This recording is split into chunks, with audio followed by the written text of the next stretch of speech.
step into the day with the dawn ringing in my ears. Oh, I tune into my TV show. No better way, I gotta get myself into gear. Let's go. Oh, and I feel good today with my wake up in the morning espresso. I feel good today. It's my feel good breakfast show. A very good morning, you beautiful souls. Welcome to it. You are live with Expresso. My name is Graham Richards. Clean slates, an opportunity to reboot, restart, have an awesome and a positive, loving day. Thank you so much for tuning in. We absolutely love you. It's been an awesome week. It's almost over. One more day after this to get through, but we're going to bring in those weekend feels nice and early. Why? Because someone is looking so fresh and so beautiful. This is Princess. Hello. You look gorgeous. Thank you. Hey, are you loving your new hair? Yes. Yes, you had to think about it for a little while there. I don't know why you had to think about it, because you look gorgeous. Thank you. It's a smile, it lights up my life. I would love a cuppa. Thank you, dear. Just a nice little kind of flat white to ease into the day. So we're going to help you ease into your day with positivity. We love the fact that positivity is so infectious. And we picked up on a Facebook page yesterday, hashtag I'm staying. Why? Because I love this country. We need now more than ever people to be spreading a message of positivity at the moment. So why do you love South Africa amidst, I think, a deluge of so much that is negative, so much that I think has hit us really hard over the last couple of months? It's time for us to start looking at that silver lining, at what we can be positive about this incredible country that has worked so hard to get to this point, so we can cling to that positivity and we can see it explode, manifest in a number of different ways. So we're asking you this morning, hashtag I'm staying, in relation to that Facebook page dedicated to South Africans who believe in this country. Why do you love South Africa? You can let us know on our Facebook page. And while you're there, just pass a positive little comment about Princess's new do. What do you think about this gorgeous, gorgeous girl? So I know someone who's definitely going to have something to say about it. Tubbsy, Uncle Tubbsy, good morning, sir. Good morning, Uncle G. Well, listen, I thought the first thing when I saw Princess this morning is Brenda Fassie did not die, she multiplied. Because that hairstyle is taking me back to 1999 when Brenda rocked Soweto and she sang the year 1969. Amazing times. Welcome to it. Good morning, everyone. Uncle Tabsy here. Leanne Williams here as well. Princess, you are looking absolutely beautiful. Yes. And to all of those South Africans that are hashtag I'm staying, I applaud you. I'm staying as well. Yeah. The beautiful thing is that every country has its issues, has its tissues. We have a lot. We're not even gonna lie. Yes. Ours is like huge. It might seem insurmountable, but the thing is we need to deal with it because this is our home. Just like you don't pick up and run and leave your home for somebody else to handle. Yeah. We need to sort it out. We need to hold those in leadership responsible so that they make sure that we bring this place to a place that you want to live in. Absolutely. The South Africa that we want to live in. It's in our hands as the people of this country to affect the type of change that we want to see in this country, and it happens at every level. If it's about holding leaders accountable, like what you're saying, we've got to step and ourselves.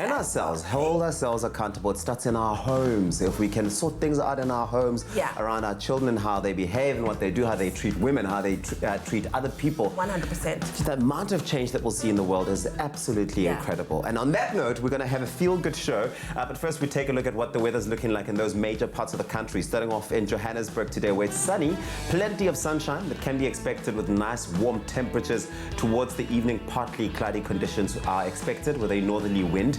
Humidity will remain steady despite the wind. That's out in Joburg. If you're out in Durban, sunny conditions can be expected with a northeasterly wind that slightly decreases in the evening, and cloud cover increases as the day progresses, and humidity remains high. Enjoy a beautiful warm sunset, Durban. Port Elizabeth, partly sunny conditions with a strong southwesterly wind. Towards the evening, you will see cloud cover decreasing slightly, and the wind will die down, and humidity will remain high for the entire day. Oh, and Mother City, Cape Town, mainly sunny conditions. Beautiful day out here with a southwesterly wind for the duration of the day. Cloud cover will slightly increase towards the evening, and humidity will increase. and that's where we leave it for now in those major parts. But like, it sounds amazing. It's sunny everywhere. It's warm. Yes. Why would you want to leave this country that's so warm all the time? Yeah. Well, anyways, you know what? The beautiful thing is, with the weather being what it is, I am looking at this gorgeous array of dresses, and I'm going to take it back to Coco Chanel, who once said, "Dress shabbily, and they remember the dress. Dress impeccably, and they remember the woman." Well, ladies, it is Woolworths that's coming through and has a beautiful selection of summer dresses that will keep your summer style impeccable while, of course, staying trendy. They have it all this season, a dress for every occasion. So stay tuned to find out about the history of the dress and all of its famous moments over the various eras, as we chat to our fashion stylist Bronwyn Day later on in the show. And this is just a taste of what can be expected. What a beautiful array of dresses. There's definitely a style and a look and an energy for any type of lady out there. And I can see ladies being able to rock these and bring them to life like you've done today. Because this, Leanne, no, isn't almost years again in Tanasekaya. That's the one. Now stay tuned to find out more about the history of the dress, like I said, and we're going to be chatting more about that a bit later on. You might even want to put one on. No, I might not want to do that necessarily, but I will cheer when you put one on and you look amazing in it. Hear, hear. Hear, hear.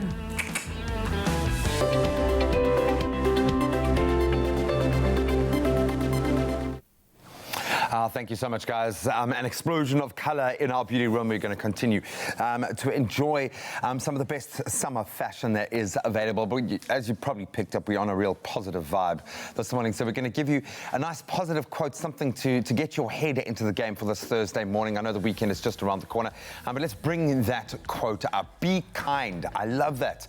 Be aware of those around you and be active in showing one kindness a day. Kindness is free. Sprinkle that stuff everywhere that you can. It's amazing how much better you feel when you're being kind.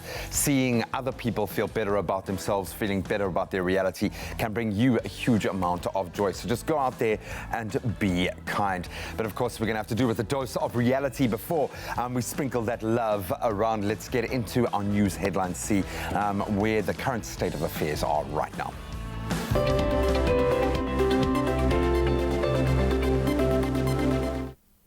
In your national news this morning, International Relations Minister Naledi Pandor has hailed the growing strong diplomatic trade and economic relations between South Africa and the United Arab Emirates at a celebration marking the 25th anniversary of the country's diplomatic relations. KwaZulu-Natal House of Traditional Leaders Chair Nkosi Patasizwe Chiliza says perpetrators of gender-based violence should not be allowed to live in traditional areas. He wants the justice system to hand down harsher sentences for people who commit crimes of such a nature. Now moving further abroad, Tanzania's President John Magufuli has announced an extension to an economic crimes amnesty after prosecutors were flooded with 460 requests in the initial 7-day period.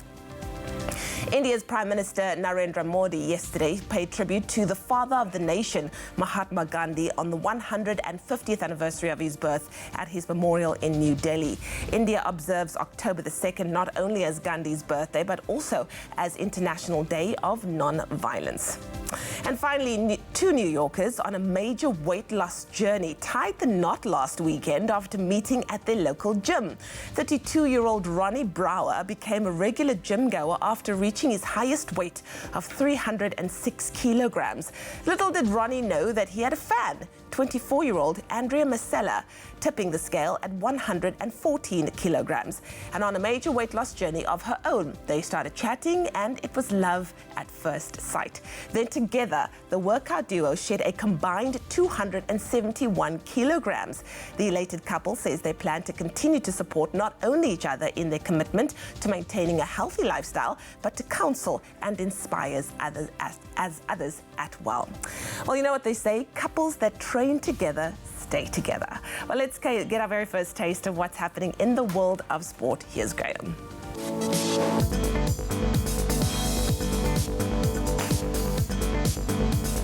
Let's kick it off with our World Cup rugby watch at the moment. Two-time defending Rugby World Cup champions New Zealand scored an impressive 9 tries to claim a 63-0 win over Canada. That was in their Pool B clash at the Oita Stadium yesterday.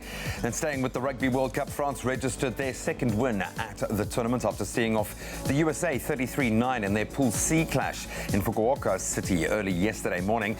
In football, in our Wednesday evening PSL action, we saw the reigning champions Mamelodi Sundowns beat Black Leopards 2-1. Maritzburg United claiming a 1-0 win over Baraka FC, and Polokwane City stunned by newly promoted Stellenbosch FC. They finally got their first win of the season, 2-0 in Polokwane. Then further afield, defending UEFA Champions League champions Liverpool survived a huge scare from Austrian club Salzburg in a 7-goal thriller, with the Reds clinching the win 4-3 ultimately. That while Chelsea beat Lille 2-1 in France. And then throwing forward to today, there will be 2 Rugby World Cup games taking place, starting with the Pool D clash between Georgia and Fiji. Should be an interesting one, with the latter still looking for their first win in the competition. That match starts at 7:15 this morning. Then later, Ireland will be looking to bounce back after their shock defeat to Japan. They'll face the bottom of the pool, Russia, and that's at 12:15 this afternoon. More on all of those stories as we progress. A 0 account with 0 surprises. That's different. Money. So on this beautiful Thursday morning, we've asked you to send in your beautiful sunrise pictures, and Sam Cross sent us his beautiful sunrise from Durban, where sunny conditions can be expected with warmer temperatures reaching a max of 28 degrees. And our regular photographer Fatah Khan, he also sent us his sunrise picture from Richards Bay, where plenty of sunshine can be expected with a light northeasterly breeze and warm temperatures reaching a hot maximum of 31 degrees. Thank you so much for those pictures. You can be just like them by sending yours through to us on our Facebook page, Expresso Morning Show SABC3. And now a look at those temperatures. We start off in Polokwane, a low of 11 today, reaching a high of 26. It's nice and sunny out there, with Mbombela coming through with that high humidity, 12. That's your low, reaching a high of 29 degrees. Pretoria, 12, reaching a max of 26 degrees, with plenty of sunshine expected for Johannesburg. Your low is 11, reaching a high of 24 degrees. Sunny Mahikeng pulls a 15 and 27, with Klerksdorp coming through at 14, reaching that maximum of 28 degrees. If you're out in Kimberley, you've got that northwesterly wind traveling at 32 kilometers per hour. Your temperatures are 8 and 30. Bloemfontein, 9 and 27, with Richards Bay starting off at 16 and peaking at 31 degrees. Pietermaritzburg, 12, that's your low, reaching highs of 32, with sunny Durban starting off at 18, reaching a nice max of 28 degrees. And the highest temperatures in the country, that's Mthatha. You can expect rain as well over there, 11, that's your low, reaching a high of 32, with a southwesterly wind of 24 kilometers per hour for East London, 15 and 24, your temperatures. Craddock, 7, reaching a high of 30, with high humidity for Port Elizabeth, 12, reaching a high of 20 degrees. If you're out in Georgia, a couple of showers are expected over there, 11, reaching a high of 20, with the lowest temperatures in the country. Sutherland, 3 and 18. The mother city, Cape Town, 14 and 20, with Worcester at 9, reaching a high of 22 degrees. If you're out in Springbok, a cold start to the morning for you, 4, that's your low, reaching a high of 22, with Uppington coming through with 10, reaching a high of 31 degrees. And that's where we leave it for now. Check another update in just over half an hour. Get those pictures through to us on our Facebook page, Expresso Morning Show SABC3. Well, we made sure that she's here, the beautiful Owethu Nodada's in studio, everybody. And we're going to be chatting about her presenter search on 3 Journey. You are looking fabulous, my love. Thank you so leather much. skirt, all Come black, on. ready to slay. I'm feeling like a hot mama today. Like, No, I'm you so are. excited about today. Thank you so much for having me, We Leanne. are so happy to have you. Princess is Yes. always on standby for your particular, what would you like to drink this morning? I'd love my coffee black. 1 sugar. I'm trying to, I can't say no to sugar, but I'll stick to just 1. Okay, she's going to have it black and just 1 sugar. Princess, you're going to hook her up. Yes. And of course, I'll take my normal one. I'm going to go for a latte. And I know that Tabiso is probably going to go for a cappuccino. Yes. No sugar. He's on a health journey, honey. He's also going to find somebody in the gym. Well, we'll be right back after the break. Do not move a muscle. You're going to find some with the A sugar. taste loved by those who have tried it. McAfee, great coffee, simple. See you after the break. Only you can make my day.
welcome back to it. It is your feel-good breakfast show. It's Expresso, live right here on SABC3 on this beautiful Thursday morning, pre-weekend morning. We're getting all those awesome vibes coming through all the way through to 9 o'clock. Thank you so much for choosing to wake up on this side of the world. You know what? There's a trend amongst celebrities at the moment of having two wedding celebrations.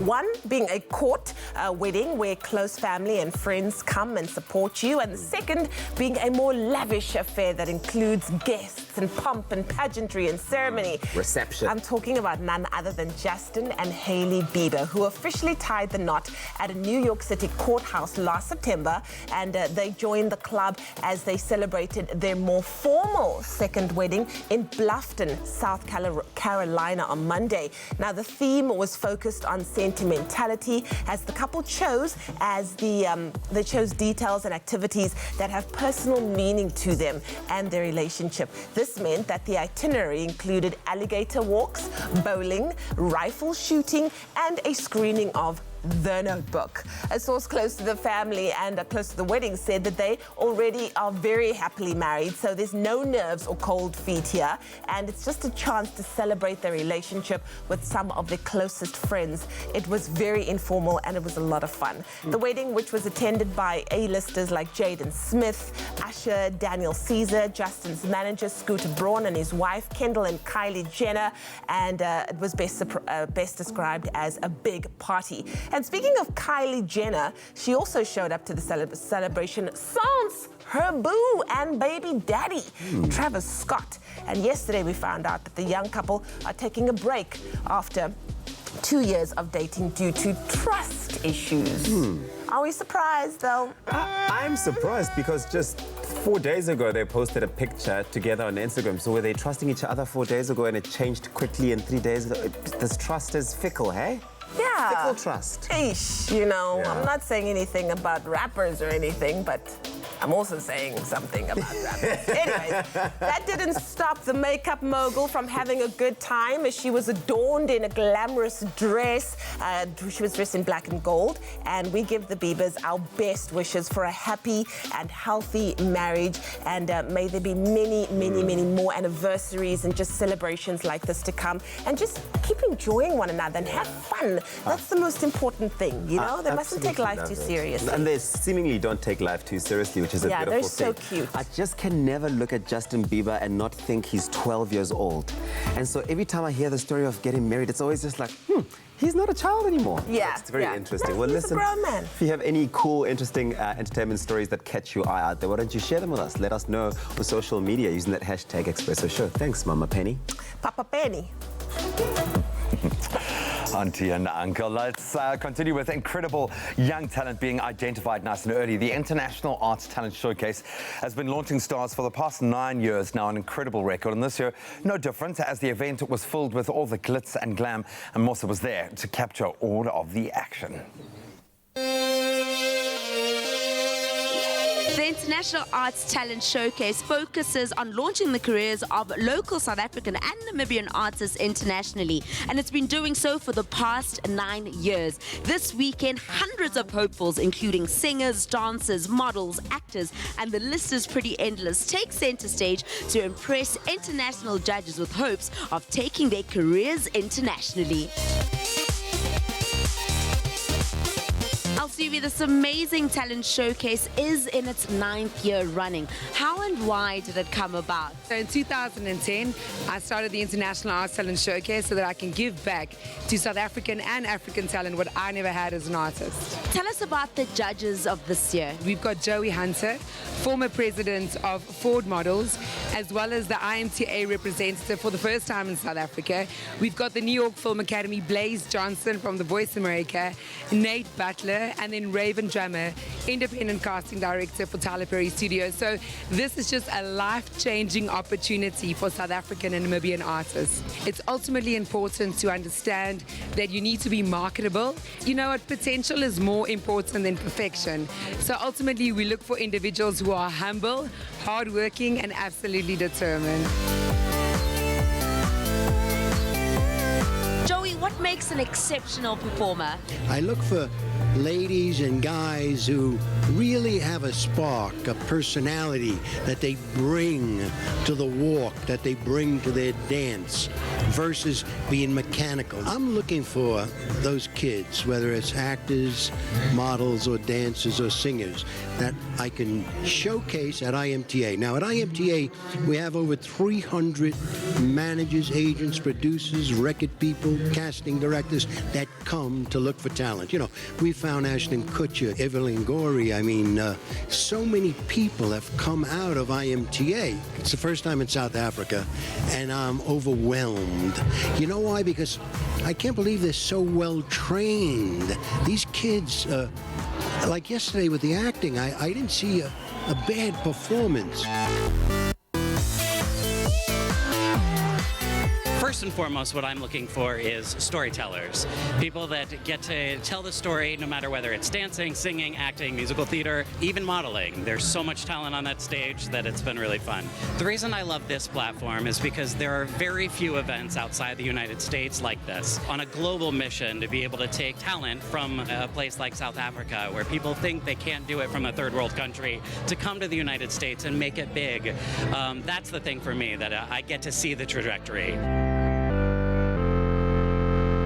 I think that the talent so far in this showcase have been phenomenal. This has been my third year coming, and I must say, like, to me, this has been the strongest year yet. What lies ahead for artists and talent that actually make it through? I'm really excited to see these artists in America in July. If we have anything, any roles that come up, there's already one girl I gave a piece of material to audition for. I really am excited about auditioning them for any projects that we have. What do you think about this year's talent?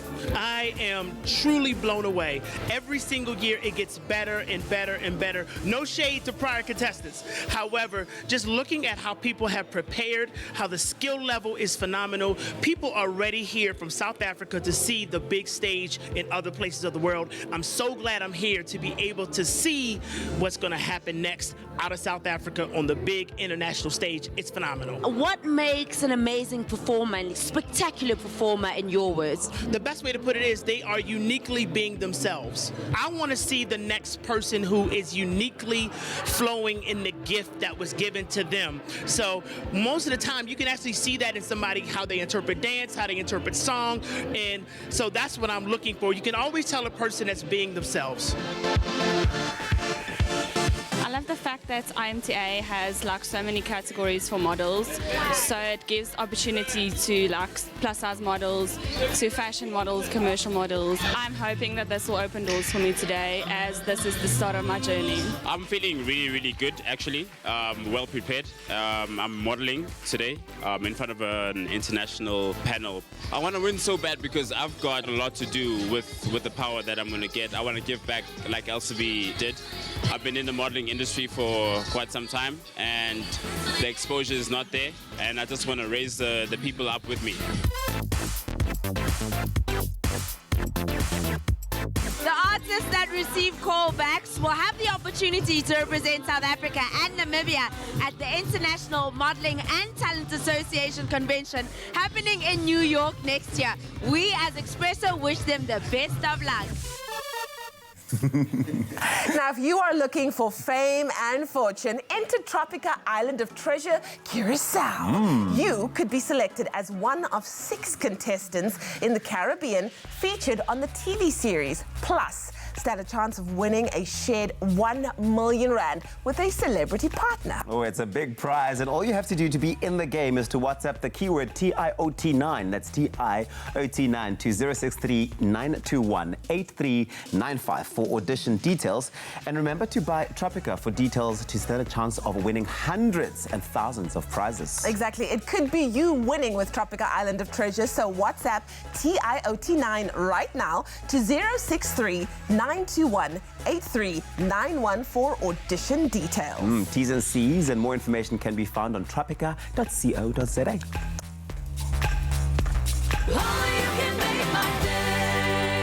There's nothing smoother than winning when you buy Tropica. To enter for Tropica Island of Treasure Curacao, buy any size and your favorite flavor of Tropica in fresh or long life. Find the unique code behind the label or the sticker, then follow the entry details on the pack and you could win daily prizes of airtime, cash, LG Q60 smartphones, 55-inch LG UHD smart artificial intelligence digital TVs, steam dishwashers, Caribbean tan hampers, or guest watches. That's more than 100,000 prizes. Now for your chance at competing in Tropica Island of Treasure Curacao, record a video audition of yourself describing how you would outsmooth your competition on the island. Then load that video onto Instagram, Twitter or Facebook with hashtag TIOT9 or WhatsApp the video to 063 921 8395 and it could be you winning a share of 1 million rand plus smooth fame and fortune while flying with KLM to the Caribbean for this season of Tropica Island of Treasure Curacao.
It's my feel-good breakfast show. It's your time to shine with Presenter Search on 3 and Orbit Gum.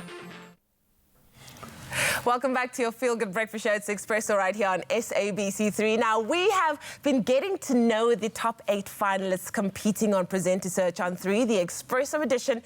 And unfortunately, last night, the journey came to an end for our 4th eliminated contestant. This morning, Onwetu Nodada joins us to reflect on the time that she spent in this grueling competition. But of course, it's so good to have you in studio. I'll take whatever I can get.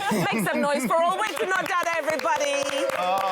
Just one more opportunity to gaze upon your gorgeous face. How are you feeling today? Thank you so much, Leanne. It feels so weird to be on this set again. Yeah. Completely different circumstances, of course. The nerves are not there anymore. Less chaos and all of that stuff. It's so good to see you guys. It was such a fun-packed and such a pressure-packed episode of Presenter Search on 3 that we got to watch last night during the takeover of the show, which everybody got to see. I mean, I saw the social media comments. It's not as easy as it looks when people sit and watch it at home. But what was going on in your mind throughout this entire process? So when we got here at 4 o'clock in the morning, I'm thinking, this can't be how they wake up. It can't be this early. That's insane. And then just getting onto the set and being handed over the Bible and thinking, oh my goodness, how am I going to get through these next 3 hours, you know? And by the way, the Bible is not the Bible. No, it's not. People think we do like a whole praise and worship session before. The Bible is like the show and like 100 pages or whatever it is. So just reading through that and trying to wrap my brain around what I have to deliver and how I must execute it, it was completely nerve-wracking. I think the first insert I really struggled with, but going into the other 3, I was really starting to enjoy myself. It was just a snippet of what you guys do on a daily basis. Mad respect for you guys. Oh, man. Now, you know what? It might have been a short one, but what have you kind of learned from the experience and what will you take with you? I think on a personal level, this has been a massive growth experience for me in terms of me as a person, you know. It's really affirmed that at any age you can really do what you want to do, you know. It's never too late for you to chase your passions. It's never, you can't just be a mom in something else. You can be a mom in everything else, you know. 100%. And then in terms of the professional side of things, it's really told me that this is something that I want to do. And my heart is open. My brain is ready to absorb everything the industry has to offer. You know, I'm ready to learn, I'm ready to grow. And also just to be able to take direction, to be able to take positive criticism and not to take things personally. You know, everybody just wants to get the best out of you. That's one of the biggest learnings for me, just to learn as I go. Speaking of learning as you go, you've had the opportunity to interact with and spend so much time with some of the country's top and quality presenting talent. You've had these incredible judges give you feedback on a constant basis. What would you say is the highlight of this entire experience for you? Learning not to start my sentences with so. I think the director keeps saying, no, don't go so. I'd be like, so. But on a serious note, you guys are incredible. You presenting as an art, you know, it's a special gift for you to be able to connect with people who you're not even seeing. You're speaking to an audience of 1.5 million people at any given point in time, you know. I think the biggest learning for me was to always remember that I'm an extension of someone else. So people must be able to relate to me when they see me, when I'm presenting something on screen, they must be able to feel like they're connecting with me. That's a big learning for me. That's something that I definitely want to take going forward. That's beautiful. But I remember Patience was saying you're so beautiful. This voice just like draws you in. And now that you're, you know, kind of completed one section of your life, you're moving on to the top 25 of Mrs. South Africa. Queen! Hello. Queen! That is quite amazing. And apparently, I also know that you are participating in the finalist convention this weekend. Yes. How do you feel you're going to take what you've learned and apply it in this competition? Well, both competitions are so similar in the sense that you're literally putting yourself out into the world to be judged. So just the confidence that I've gained from the past 9 weeks, this is like the longest job interview of my life.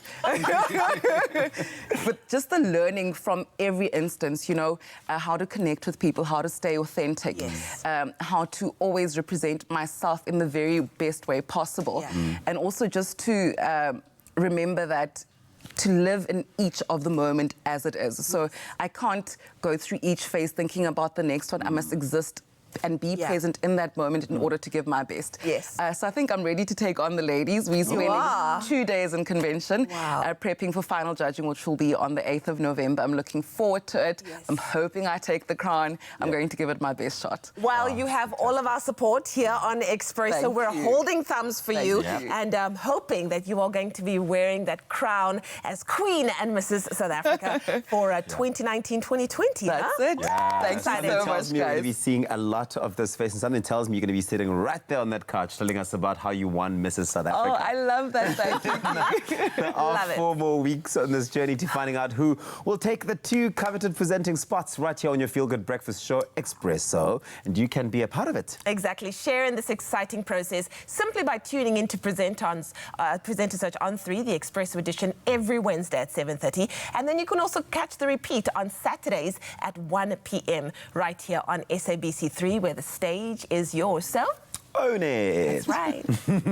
Catch the next Presenter Search on 3, the Expresso edition, Wednesday evening at 7:30 on SABC3. Great TV is more than just looking good on camera. So who will stand out as the top 7 contestants are given the task of researching and presenting their own feel-good story?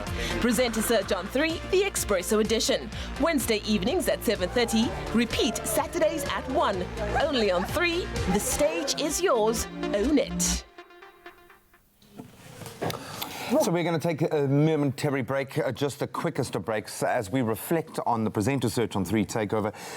Pretty nervy time, I think, for the contestants, but for us as well, because now I've started to emotionally connect with our contestants, and every time you see someone go, I mean, I loved Alberta, was amazing, she's such a lovely girl, so I'm like, oh man, it's going to be tough. I think every single week we're just not wanting any one of them to go, because every week they show you a side to them that you never knew or that you never were exposed to. So we make these these interesting connections with them, but it's also very interesting to see the type of connections they make with you at home, and we've been seeing so much of that coming through on social media with people really just sharing their disappointment. But I can say that Olotu is definitely a face and a voice you're going to be hearing and seeing a lot of in the future. Yeah, we haven't seen the last of her, not by a long shot, but you can show her some love on our and her social media platforms, and you can do that right now as we take a momentary break. We'll see you now.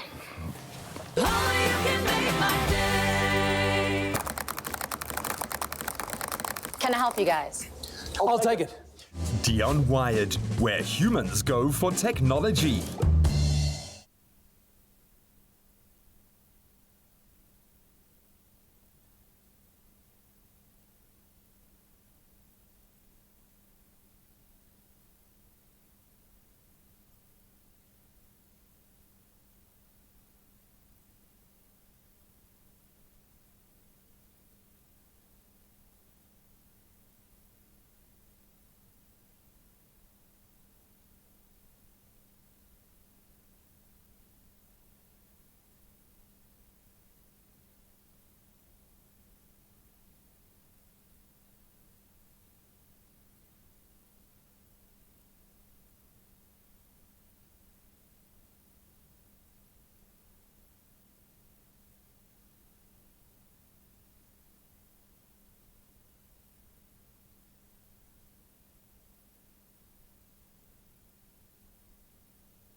It's my feel-good breakfast show.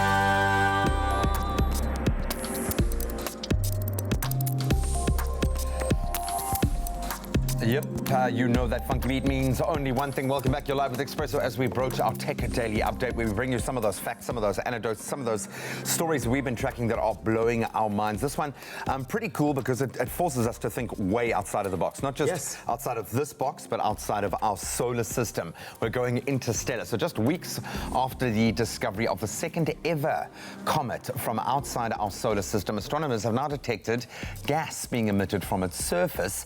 This is the first hint of what an interstellar traveler is actually made of. Really, really interesting. Wow. So this is only the second time that we've detected an object that has come from outside our solar system, which makes it obviously really important from a research perspective and understanding how similar or different our system is to other galaxies out there. We want to believe that we're completely unique, but I don't think we are. Scientists hope to use this information to plan future missions to far-out planets within our own solar system, but also it's going to give us an idea of what to expect when we ultimately do go interstellar ourselves. Which we will do. It's going to happen. We are going to do it. Since we can just bend time, we'll do it. So this new interstellar asteroid is very close to the sun in the sky at the moment. So making it, being able to see it properly is a little bit tricky with the sun's glare obviously so close to it.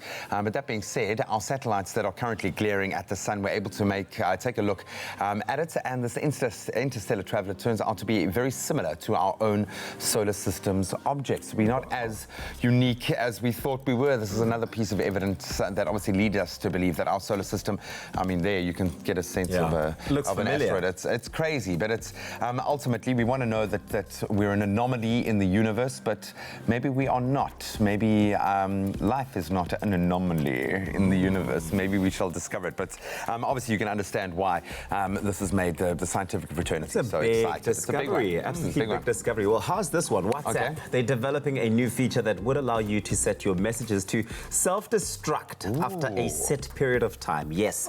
Does this remind you of a snap? Haven't we seen this before? Like Snapchat. Disappearing messages could soon be very useful to anyone who needs to send a sensitive piece of information that they don't want to be permanently available, or a picture.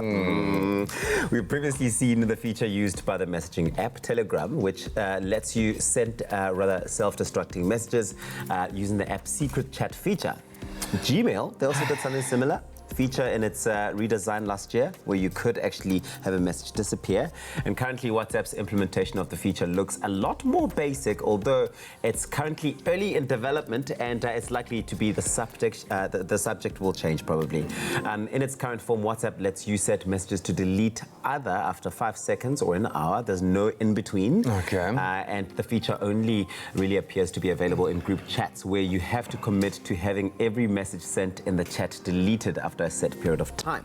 Yeah, look, I think they'll probably tweak it, but does any of that matter if you can't delete the screenshot that the person's taken of them? Is that... So until we can block that in the same way that kind of banking apps prevent you from being able to take screenshots of certain content, all of this feels a little null. Yeah, because what are we going to do with it? I don't know. Just be careful, man. Yeah. Just be careful with what you are posting on social media, what you are posting in a WhatsApp group, because ultimately it is a social platform. But that's what's been going down in the world of tech. Really interesting story. So we are going to continue now to explore the world of tech, but from a completely different perspective right now. Get an insurance quote and stand a chance to win one of 6 Samsung S10 smartphones. Simply SMS the keyword insure to 31492 for a callback and quote, and you could be a winner.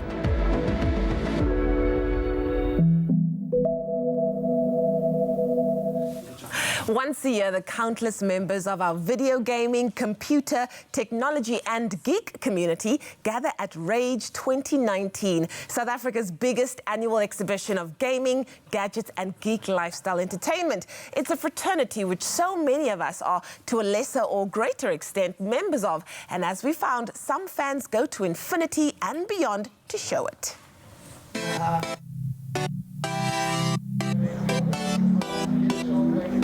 Birds of a feather once again flocked together at this year's festival, held over 3 days at the Ticket Dome, where you could escape your reality for a single day or even the whole weekend. Rage is basically a celebration of gaming and geek culture and tech.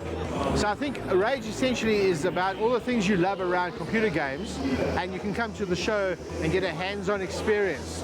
And then if you like what you see or touch, you can go and buy it. Rage is one of the biggest expos in the gaming calendar and has been for like over 15 years. I think it's tapped into a really cool part of the gaming kind of psyche, which is that as much as gaming is an online thing, you still want to be there with your friends, and especially the NAG LAN, which is the biggest LAN in South Africa, and tickets sell out within minutes.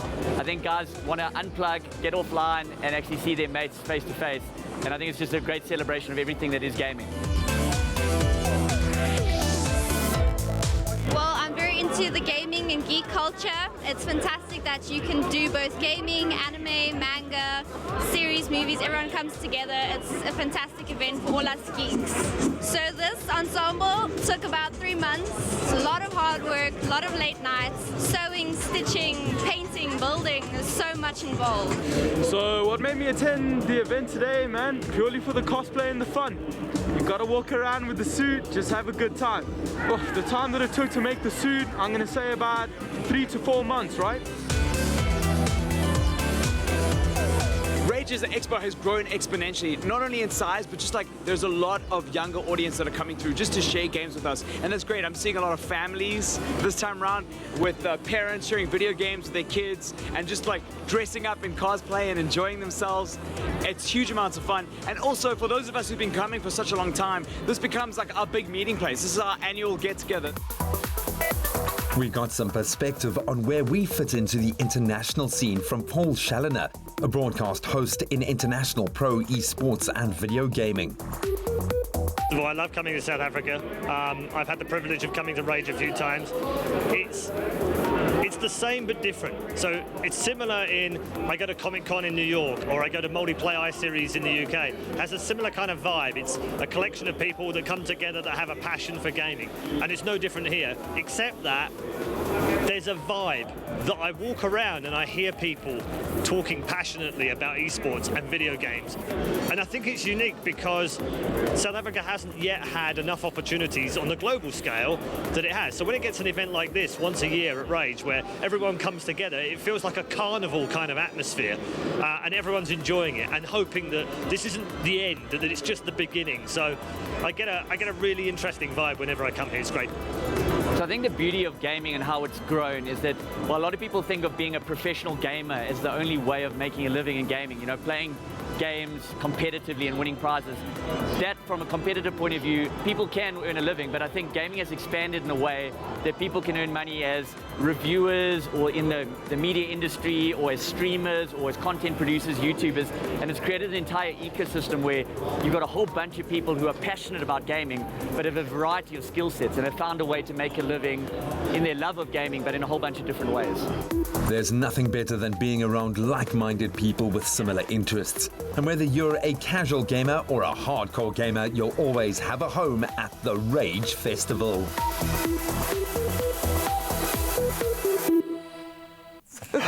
The shenanigans. I'm just waiting for coffee to flow. First of all, well done to Rage. It's a whole world out there. Can I say well done to our cosplay practitioners? We've got some amazing cosplayers, if you will. I love the fact that South Africa is starting to kind of find its feet. This bubble probably kind of exploded across the rest of the globe, but we're finding that gaming fraternity, that space is really being embraced now. Yeah. I'm sort of Comic-Con as well, Comic-Con Africa. Well done, South Africa, man. Absolutely love that. Dress up one day, hey? Yeah. I'd love it, hey? But we did when I did the Batman thing with the... Yes, that was honestly some of the most fun. Yeah, you were. I remember that. You were no one because you weren't there. I wasn't here, but listen, 9 years Expresso has been on, guys. Tomorrow is our birthday. Did you know that? Did you know that tomorrow it's Expresso's 9th birthday? Of course we know that. Like, no one forgets their birthday, though. I'm just trying to detract from the conversation. I know. I could sense that. Guys, 9 years. Yes. And Can you believe it? Such feel-good times every single day, every single weekday to millions of South Africans. And you've been able to share in this, and we want you to celebrate with us. Do you know what I would really like to know? The OGs from the viewer's side, people who were there, who can remember like the first kind of season, our opening account. I obviously wasn't there right at the beginning. I'd love to hear from you. What were your thoughts on how we started out, our life, and where we are now, our evolution? What are the things that you love the most, the things that maybe you want to change about our show, maybe the presenters that you don't like? Maybe you want to have a little bit of fun with us. No, honestly, we're going to really embrace everything that is awesome about our show, because it is our 9th birthday. That's cool, man. Yeah, you don't have a say in, unfortunately, the presenters you don't like. This is not presenters. But you can send us messages. You can wish us well, send videos, send pictures, any memories on Facebook. It's Expresso Morning Show SABC3. What are you getting me? Why you? Bring home more than just memories of Mauritius with Club Med's all-inclusive holiday packages for families, friends and active couples. Choose from 3 Club Med Mauritius resorts and save up to 15% on your December 2019 booking with their early booking bonus. Extra bonus, kids under 12 stay free in Mauritius and fly free on Air Mauritius. Contact the agency by Club Med to book and visit clubmed.co.za for details.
It's my feel-good breakfast show.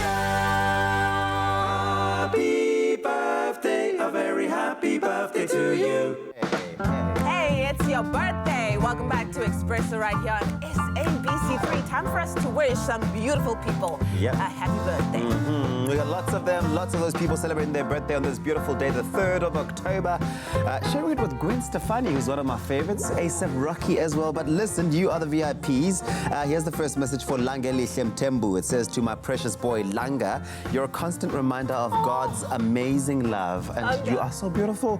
Happy first birthday, my angel. Wishing you many more. I love you very much from Mummy. Happy birthday, Langeli. So cute. And Aiden is turning 15 today. It says here, I wish my son Aiden a blessed 15th birthday. May you stay as humble and as kind as you are. Keep following the right path. We love you so much. From your mom, Gail Barron. There we go. Also, a happy 13th birthday to my daughter, Shanaz. May God bless you with peace, success, happiness, and all that your heart desires. I love you very, very much.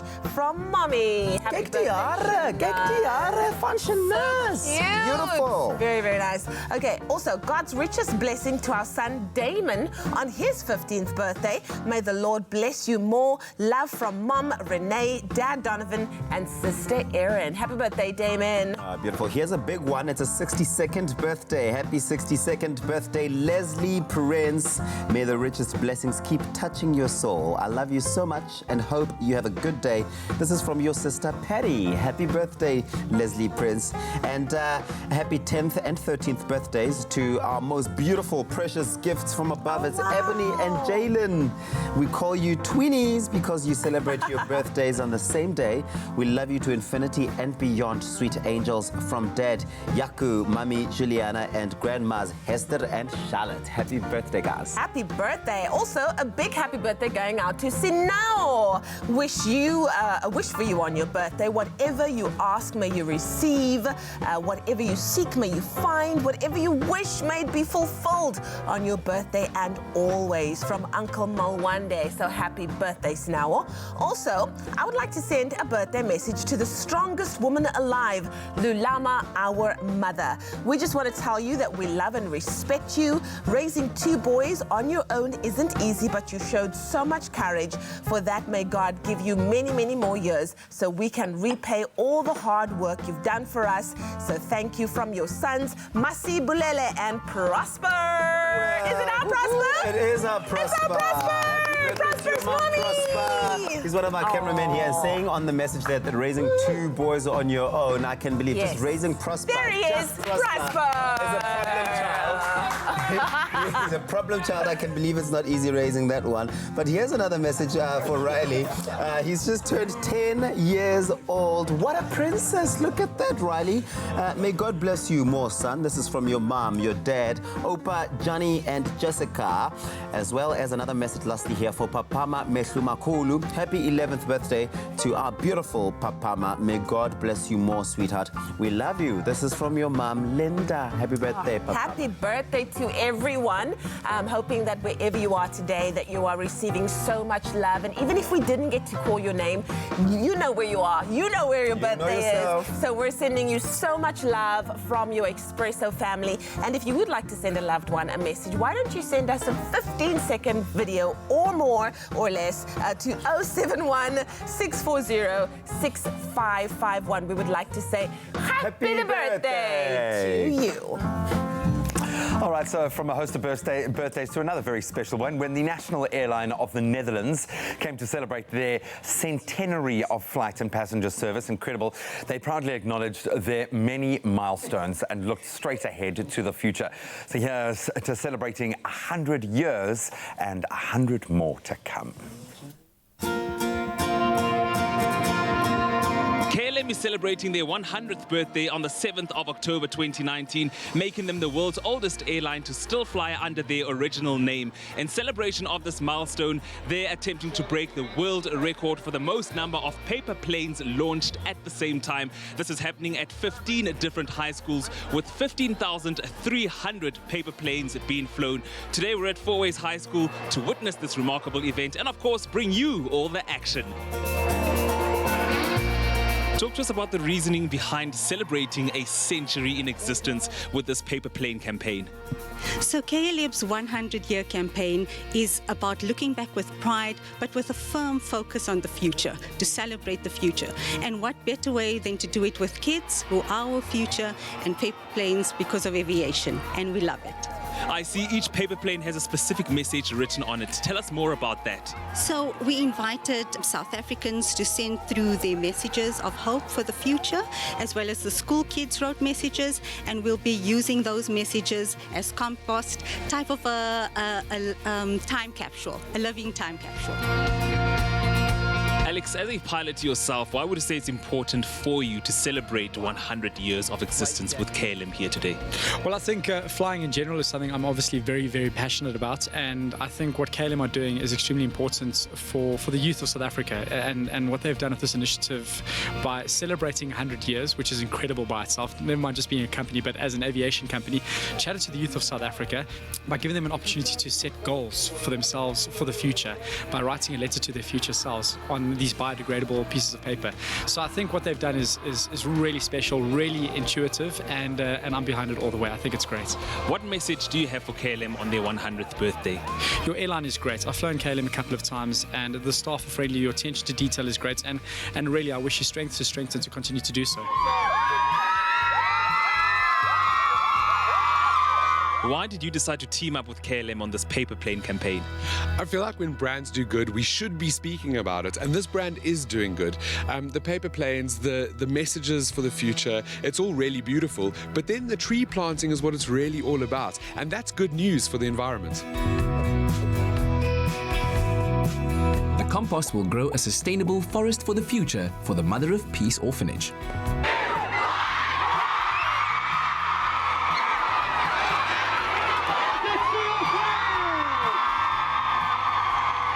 With me are some of the learners here at Four Ways High School. They are part of 15,000 learners at 15 different high schools contributing to this initiative. And I want to know from you guys, how has this experience been like flying paper planes for a good cause?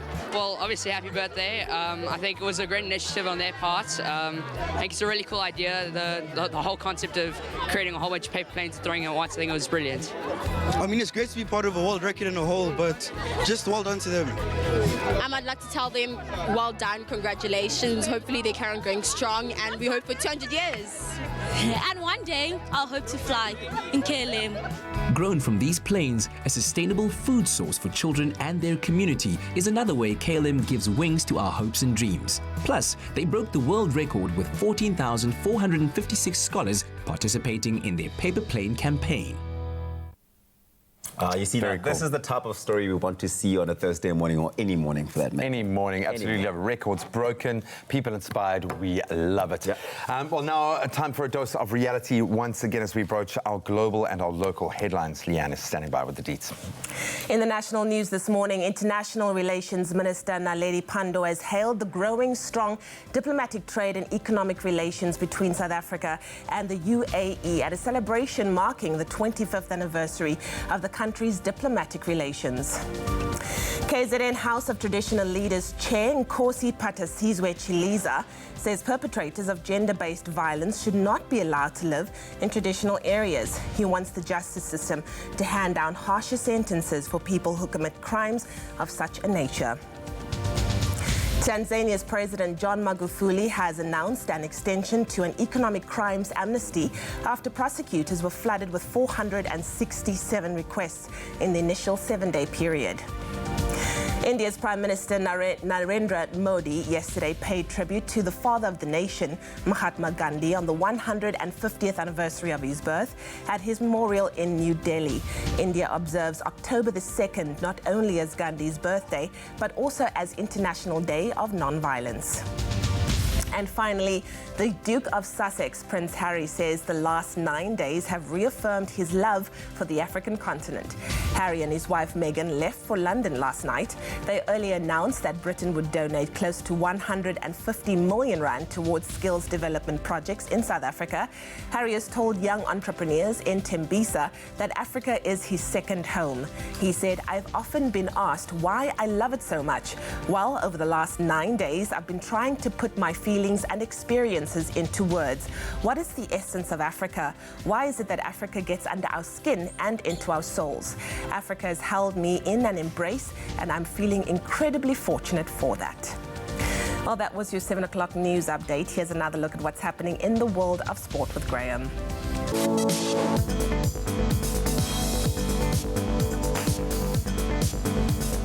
Let's kick it off with our Rugby World Cup watch. Two-time defending Rugby World Cup champions New Zealand.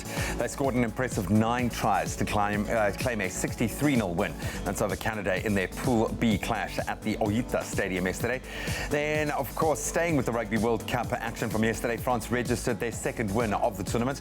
That was after seeing off the USA 33-9 in their Pool C encounter at Fukuoka City early yesterday morning. Then on the footballing front, our Wednesday evening PSL action saw the reigning champions Mamelodi Sundowns beat Black Leopards 2-1. Maritzburg United claim a 1-0 win over Baraka FC. And Polokwane City were stunned by newly promoted Stellenbosch FC 2-0 in Polokwane. Stellenbosch finally getting their first win of their new campaign. Then staying with the beautiful game, defending UEFA Champions League champions Liverpool survived a huge scare from Austrian club Salzburg in a 7-goal thriller, with the Reds clinching ultimately a 4-3 win. That while Chelsea beat Lille 2-1 in France. Then throwing forward to today's rugby action, 2 Rugby World Cup fixtures on the cards, starting with the Pool D clash between Georgia and Fiji. Should be quite interesting. The latter still looking for their first win of the competition, and that'll kick off at 7:15 this morning, so just now. And then later, Ireland will be looking to bounce back after their shock defeat, of course, to host Japan. They'll face the bottom of the pool, Russia, at 12:15 this afternoon. We'll expand on all of those stories on the top of the hour.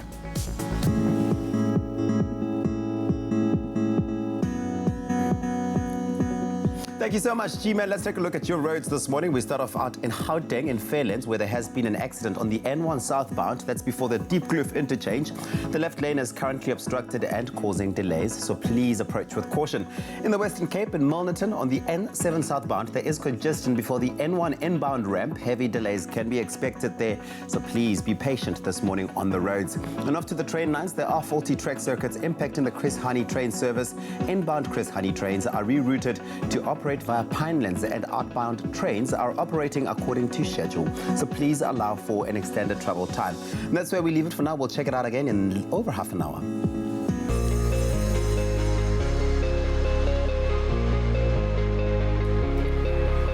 And we've asked you to send in your stunning sunrise pictures, and you have. Thank you so much to Gary Oakham for sending us his sunrise from East London, where times of clouds and sun can be expected with a strong southwesterly wind and increasing cloud cover towards the evening, reaching a maximum of 24 degrees. Wally Bowden also sent us his amazing sunrise picture from Durban, where sunny conditions can be expected with warmer temperatures reaching a maximum of 28 degrees. Such stunning pictures. We love them, guys. You can do the same thing by getting yours through to us on our Facebook page. It's Expresso Morning Show SABC3, and we'll put them on. And now we take a look at those temperatures across the country, starting off in Polokwane, a low of 11, reaching a high of 26 degrees. With high humidity expected for Mbombela, it's nice and sunny out there today, 12. That's your low, reaching a high of 29. Pretoria, capital city, 12, reaching a max of 26. With plenty of sunshine expected for Johannesburg, 11, reaching that max of 24. Mahikeng, 15 and 27. With Klerksdorp pulling a 14 low, reaching a high of 28 degrees.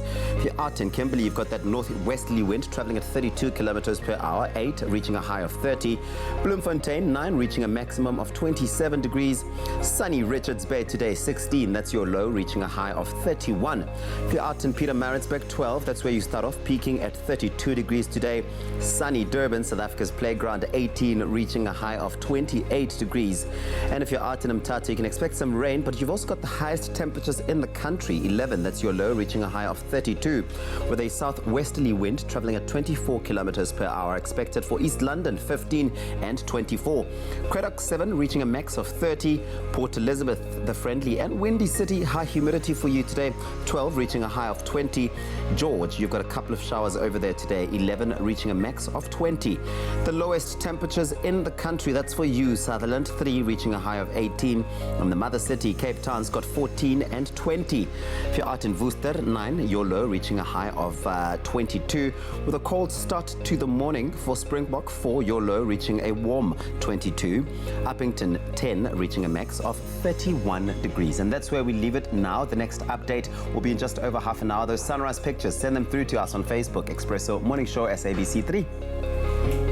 All right, let's get real here. If you're looking for fame and fortune, enter Tropica Island of Treasure, Curacao. You could be selected as one of the 6 contestants going to Curacao, of course, in the beautiful Caribbean, featured on the TV series. Plus, stand a chance of winning your share of R1 million with your celebrity partner. There's nothing better than that. So all you have to do is WhatsApp the keyword TIOT9 to 063 921 8395 for audition details. And remember to buy Tropica for details to stand a chance of winning hundreds and thousands of prizes. And there literally are hundreds of thousands of prizes you could be winning with Tropica Island of Treasure. So WhatsApp that keyword is TIOT9 to 063 921 8395 to get all of the audition details and get auditioning. Terms and conditions and more information can be found on tropica.co.za. Is that not right, Patrick?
It's my feel-good breakfast show. Welcome back. You're live with Expresso. Thank you so much for tuning in. We love the fact that you've been a part of our almost 9-year journey. Can you believe it? And we get to do this every single day. And it gets even better when we get to broach stories like this. If you've been on Facebook for the past week or so, then you may have noticed your timeline being taken over by the Facebook group called #I'mStaying. So the page has exploded with very proud South Africans of all ages, races, cultures, sharing their love and positive stories about our beautiful country. Some amazing, some beautiful, very authentic posts there. And the positivity has been so contagious that the page has grown by over 400,000 members. That is insane. In less than just 1 month, guys. So please welcome the group founder, Jared Petzer. Jared, welcome, man. Hey, thanks, man. Thanks for having me. It's really cool. I had an opportunity, obviously, to kind of go through some of the stories, and I feel better about life. I feel better about myself. I feel better about South Africa. Boy, do we need this feeling right now. Why did you start this page, and what kind of was the rationale? Why were you motivated to do this? I think you just hit the nail on the head, right? That's exactly why we started it, because things were not going great for us. I mean, the news was like quite intense and hectic, a lot of negative stuff going on, you know. So just wanted to create a place where people could feel good about the country and about themselves, and I didn't know it was going to do what it did, but so here we are. I mean, we've got this beautiful space now where we can all just connect and sort of enjoy our country again. I was amazed at the diversity of stories and the way that people were approaching it. I mean, a young school guy coming up with an algorithm that's helping us diagnose sicknesses, advice for dealing with, how to show more respect to a cleaner working in your office. Just so many different angles of looking at life and forcing you to just be a better human being. What are some of the main stories that have grabbed your attention that have come through the page? There's been a lot. I mean, there are probably about 3 stories that I've got with me that are very significant, which I enjoy. But the general consensus of what's coming through is really just a togetherness and a unity of different cultures and different people from across the board just sort of coming together. You know, there's one story that I really enjoyed, which is of a lady that went and shaved her hair to symbolize the fact that she wants to remove herself from all the hatred and to let go of the past, to let go of apartheid, to just cleanse herself. And so what she's done is she's actually gone and shaved her hair to symbolize her new approach to her country and to her people. Wow. Now, that is something that's really special to me. I think that's just an amazing thing to have done.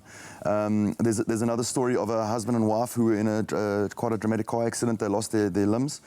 And they went through a personal journey of having to deal with the reality of their situation and forgiveness for whoever brought that person, you know, the person that actually caused this accident, and for them to lose their limbs. And they translated that into how that works for the country and for their feelings towards the country. We've had loss, and we have to learn to forgive.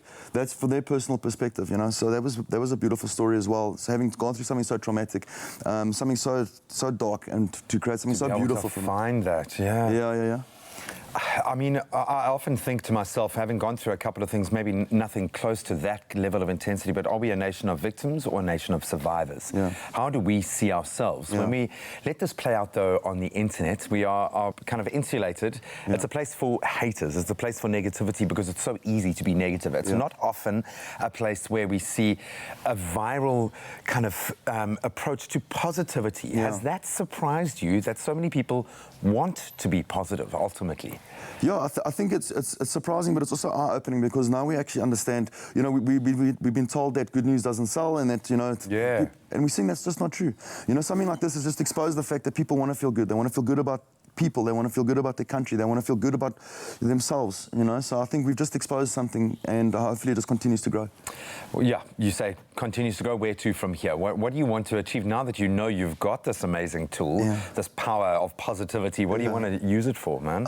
Listen, we're figuring it out as we go. I mean, it's only been, like you said, a month. You know, we're in 450,000 people already. Wow. We're talking to some people that are helping us, formulate a strategy in terms of how to take this off of a virtual space onto the ground. So, you know, possibly looking at different types of events to get everyone together so that we can actually see what this thing is, you know, the reality of it, and hopefully fill a couple of stadiums. We definitely want to use some initiatives to drive business and to help the economy and create employment opportunities for people. So, I mean, those are our key drivers at this stage, you know, and then also just keep up the momentum and keep people feeling good. Go and check it out. I think the most important way that you can kind of engage with this is to maybe share your own story. I like the way as soon as you engage with the page, you're prompted to actually do that, which is really clever. Well done, Thank you so much, man. I've had like goosebumps about 10 times. You'll be amazed at some of those stories there. It's going to surprise you. It's not the usual rhetoric that we become used to, and I think when everyone is wanting to have a voice at the moment, and we're hearing so much of the same thing, there are stories in there that are going to delight you, that are going to inspire you, and most importantly, I think make you feel incredibly proud of the country that you really do play a part in maintaining, in growing, in building. We are all citizens. This is a role we have to play, but it helps so much when you can see how other people are positive. It really is a beautiful thing. So, Jared, well done. Go and check it out. Hashtag I'm staying. Well, there's certainly no doubt about it. South Africa is for all those who live in it. It is our duty, it is our responsibility to make it the type of home we want it to be for ourselves. So we've asked you on our social media with the hashtag I am staying what some of your most inspiring stories are that you have seen and that are making you really just want to stay here and go nowhere. Let's look at some of those comments. Moira McAllister says, hashtag I'm staying. I love South Africa because it is my birthplace, the people, the cultures and the weather. 4 seasons in one day. I'm proud to be South African. That sounds more like Cape Town, but Cape Town is South Africa. That's beautiful. Sebentile Tlatswayo says, morning Expresso fam. I love the diversity of culture and how everyone embraces it. And we see it everywhere we go, Sebentile. It's beautiful.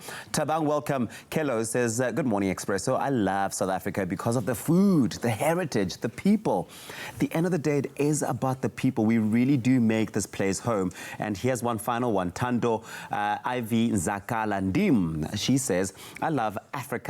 and South Africa, I suppose, because it's a very beautiful place to be. It would have been a very great place with no violence. Also, Princess at the back is looking absolutely stunning with the new hairstyle. Love that. Why don't you let us know on our Facebook page, Expresso Morning Show, SABC3, using that hashtag Expresso Show, why you love South Africa so much and why it's so worth it to stay right here and go nowhere in Mzansi. Absolutely agree. I am staying too. I'm also staying here with Bronwyn Day as we talk about the LBD, the fit and flare, the wrap dress, and the red carpet showstopper. Now, these are just some of the names that have become synonymous with the style of women's dresses. Feminine and chic, sexy and sophisticated, the dress is the ultimate women's power piece. Over the 21st century, we've seen dresses change shape drastically as designers forge new silhouettes that now form part of every woman's wardrobe. So let's take a trip down memory lane and chat more about the history of the dress with our stylist Bronwyn Day in the house. Bronwyn, how are you, my love? I'm good, thanks. Really good. Let's talk about the changing shape of women's dresses. It's really been something that's been there pretty much from the beginning. Yes. So I've kind of highlighted from the 20s. Coco Chanel started the LBD, the little black dress. Audrey Hepburn really killed it in Breakfast at Tiffany's, and she really made the little black dress what it is today. And the flappers of the 20s also really knew how to wear the drop waist black dress with lots of style. In the 50s, we saw post-war, Dior invented the new look, which was all about the nipped waist and the stronger shoulders and quite a lot more form and really feminine. And then obviously we love Marilyn in the white dress. Of course. Love that look, and really a key image from that era, which is just so strong and it's coming back again and again these days. In the 60s, we saw Mary Quant and Twiggy. We saw Jean Shrimpton, and it was just really a part of the more fitted dress with the mini skirt. Oh, yeah. So that was just a really important change from the 50s to the 60s, from a longer skirt hemline to a shorter, more sort of flashy London 60s swinging. And then in the 70s, we saw a little bit more of a boho maxi dress. We saw a lot more paisley prints. And then Diane von Furstenberg really brought in the wrap dress, which is a silhouette that we're going to be seeing all summer long. And in the 80s, our Lady Diana and Dynasty era was where the sort of puffy sleeved, a little bit more glitz and glam, and a lot more fleshy on the décolletage showing. And it really was quite a strong dress era as well. And then we go to the 90s, which was more about the supermodels, Naomi and Kate wearing, and Cindy Crawford wearing the bandage dress, the slip dress, a lot more glitz and glam, and where Versace really became a strong designer in this era. Oh, well, amazing. I love that little history lesson in such a short period of time. But what are some of the silhouettes that we should be focusing on this summer? So the new runway trends are all out. Paris and Milan has all been happening in the last few weeks, and we're seeing, again, the mini skirt is really back. Chanel's really bringing that out. So for the leggy girls out there, a really great silhouette. The midi dress, again, coming through from winter into summer now. It's the hemline between your knees and your ankles. So it's midi as in cuts just over here, shows a bit of skin, but not too much if you don't like to bare all of your legs. And then the maxi dress, flowy, feminine, halter neck versions, flounce details, florals. There's just so much happening on the dress front, and I love it. You know what? The dress really has the ability to make you feel super powerful and just like you're owning it. One woman who I've recently seen do just that. Oh, I could not. She was amazing. Jennifer Lopez. Yes. So Jenny from the block killed it at the Grammys in the year 2000. She wore the Versace jungle dress, which kind of actually basically started Google image search. I was doing my homework, and actually Google Images began because people were looking for the J-Lo green dress. And I didn't even know that, so that's a fun fact for the day. But basically Google Image started because the Google founders realized people wanted to see the visual. So that picture became the beginning of Google Images. Well, let's take a look at it, hey, for anybody who missed out on that moment. Yes, so there it is. You can see it on the screen. A really plunging neckline. And recently she walked the Versace show last week in Milan. Wow. And 20 years later brought back the jungle dress. Wow. Listen, the power. The power. The queening happening there. Yes, she broke the internet. Basically, she did. She really did. She broke Instagram last week, and she brought back the dress. So there it is. Absolutely amazing. So, yes. wow, thank you so much. The power pleasure of the dress to make you feel incredible. Yes, absolutely. Wow, thank you so much, my darling Bron. Now, that was an inspiring throwback on the history of the dress. Recreate and make your own looks by shopping these styles and so many more in-store, online, or even on the Woolworths app. But most of all, have fun and feel powerful as you're doing it. There's nothing smoother than winning when you buy Tropica. To enter for Tropica Island of Treasure Curacao, buy any size and your favorite flavor of Tropica in fresh or long life. Find the unique code behind the label or the sticker. Then follow the entry details on the pack and you could win daily prizes of airtime, cash, LG Q60 smartphones, 55-inch LG UHD smart artificial intelligence digital TVs, steam dishwashers, Caribbean tan hampers, or guest watches. That's more than 100,000 prizes. Now, for your chance at competing in Tropica Island of Treasure Curacao, record a video audition of yourself describing how you would outsmooth your competition on the island. Then load that video onto Instagram, Twitter, or Facebook with hashtag TIOT9 or WhatsApp the video to 063-921-8395. And it could be you winning a share of R1 million plus smooth fame and fortune while flying with KLM to the Caribbean for this season of Tropica Island of Treasure Curacao.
It's my feel-good breakfast show. Welcome back. You're live with Expresso. Time for me, amongst others, to get really inspired because this is something very close to my heart. From 100,000 children fed last year to 1 million plus one. Our partnership with Rise Against Hunger, an incredible organization, in the hashtag 1 million plus one meal campaign shifts into gear this weekend as we pack the first 50,000 meals. And that'll be happening at the awesome Table Bay Mall this coming Saturday. And we are calling on you to join us, to roll up your sleeves. Give us just 1 hour of your time to help us feed children, support caregivers that desperately need, maybe desperately deserve our help. And I'm joined this morning by 3 incredible ladies who have rallied to the cause in their own way. And I think they know how inspiring these meal packing events can be. Carla Linda, of course, the marketing manager of Table Bay Mall. Adele Schultz from the Blue Room. She's an account executive. And Shanaz Stoffberg from RAH. She's the branch development manager here in the Western Cape. Ladies, ladies. First of all, let me say I love each one of you so much for embracing this in the way that you have, for having the guts to come onto live TV. I know you're all really nervous about that, but you've got absolutely nothing to be nervous about. You all, in your own individual ways, are doing something so vitally important in this campaign. But let me start with you, Shanaz. Rise Against Hunger, you play a vital role. I've discovered in my time working with your team, you are supporting communities, in particular children, and that early childhood development phase is such a big thing for me. But how would you describe the role that you guys play in the communities? Because it's essential when you look at from my experience. How would you describe it? Beyond essential. To be honest with you, you cannot teach a hungry child, and that's where we come in, providing nutritionally balanced meals. And 99% of the time, the meal that we provide is indeed the only meal that that child receives for the day. I love the fact that when we see the creches that you guys are supporting, often it's a one gogo, one woman looking after an entire community's kids, 20, 30 children that would not receive a meal otherwise.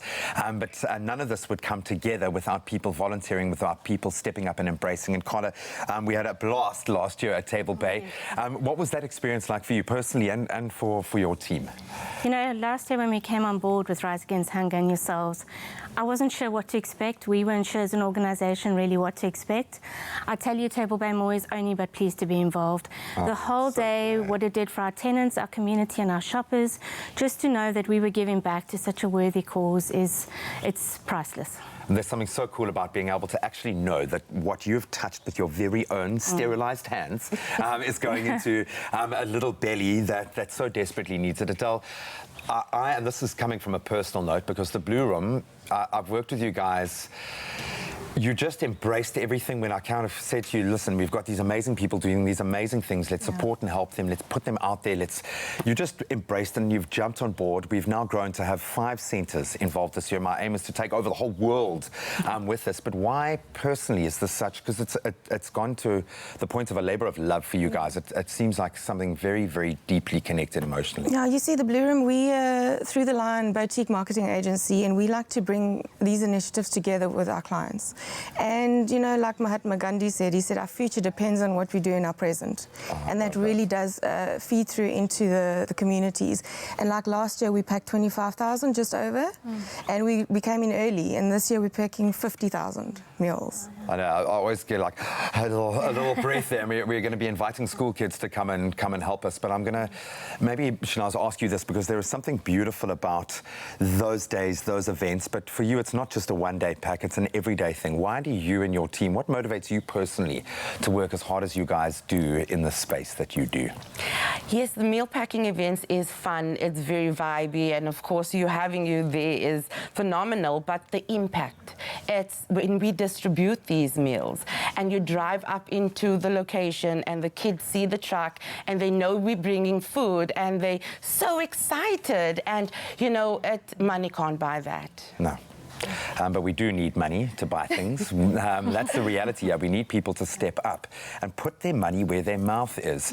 You out of every mall that I've dealt with, you care so much about your constituents, about your tenants. This is a risk. This is something that you really have to put yourself out there. But at the end of the day, when we get to all feel that moment of kind of validation, this is a day of love, this is a day of generosity to other centres. And we want every centre, by next World Hunger Day, we want every shopping centre to be hosting a meal pack.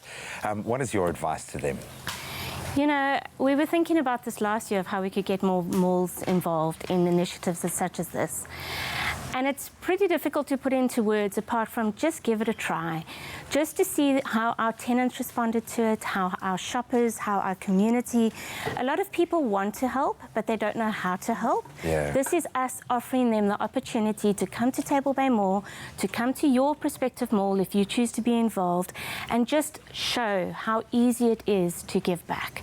So I would honestly recommend it to everybody out there to give it a try. You'll see. 50,000, can we do it one day? Definitely. Why not? Crush Why it, not? we can do it. 50,000 to 200,000 plus one just this year to 1 million plus one over the next year. Nothing stopping us from doing 3 million the next year if we keep growing. 15 million, we can do it in the following year. We can feed every starving child by 2030. I know your mission is to eradicate extreme hunger, and we can actually do it, but we need your help. So thank you so much for the help you've given thus far. And if you want to join us at any of our meal packing events, you can of course go to Rise Against Hunger. That's rahafrica.org. Go to the events tab. You can see it on screen at the moment to look for all of our events, but we are kicking off the first 50,000 this Saturday, Table Bay Mall.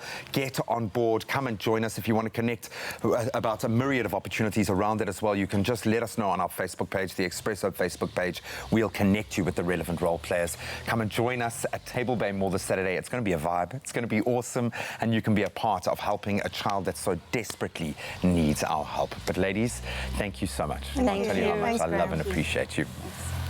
In the national news this morning, International Relations Minister Naledi Pandor has hailed the growing strong diplomatic trade and economic relations between South Africa and the United Arab Emirates at a celebration marking the 25th anniversary of the country's diplomatic relations. KwaZulu-Natal House of Traditional Leaders Chair Nkosi Patasizwe Chilisa says perpetrators of gender-based violence should not be allowed to live in traditional areas. He wants the justice system to hand down harsher sentences for people who commit crimes of such a nature. On the international front, Tanzania's President John Magufuli has announced an extension to an economic crimes amnesty after prosecutors were flooded with 467 requests in the initial 7-day period. India's Prime Minister Narendra Modi yesterday paid tribute to the father of the nation, Mahatma Gandhi, on the 150th anniversary of his birth at his memorial in New Delhi. India observes October the 2nd not only as Gandhi's birthday, but also as International Day of Non-Violence. And finally, 2 New Yorkers on a major weight loss journey tied the knot last weekend after meeting at their local gym. 32-year-old Ronnie Brower became a regular gym goer after reaching his highest weight of 306 kilograms. Now, little did Ronnie know that he had a fan in 24-year-old Andrea Masella, tipping the scale at 114 kilograms and on a major weight loss journey of her own. They started chatting and it was love at first sight. Then together, the workout duo shed a combined weight of 271 kilograms. The elated couple says that they plan to continue to support not only each other in their commitment to maintaining a healthy lifestyle, but to counsel and inspire others as well. Well, that was your 7:30 news update. Here's another look at what's happening in the world of sport with Graham.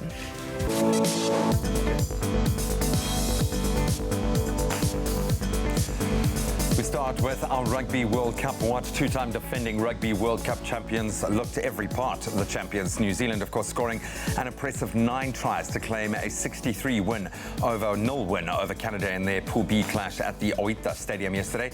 Then France, they also registered their 2nd win of the Rugby World Cup. That was after seeing off USA 33-9 in their Pool C clash at the Fukuoka City early yesterday morning.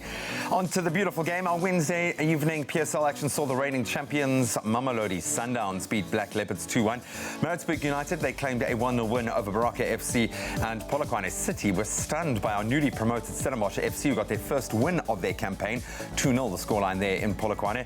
Then staying with football, defending UEFA Champions League champions Liverpool survived a bit of a scare from Austrian club Salzburg in a 7-goal thriller, with the Reds clinching ultimately a 4-3 win. That while Chelsea beat Lille 2-1 in France. And if you're looking forward to a little Rugby World Cup action today, we have got the match between Georgia and Fiji currently underway. Fiji looking for their first win of the competition. And then later today, Ireland will be looking to bounce back after that shock defeat to host Japan. They'll face the bottom of the pool, Russia, at 12:15 this afternoon. That's where we leave our sport for now.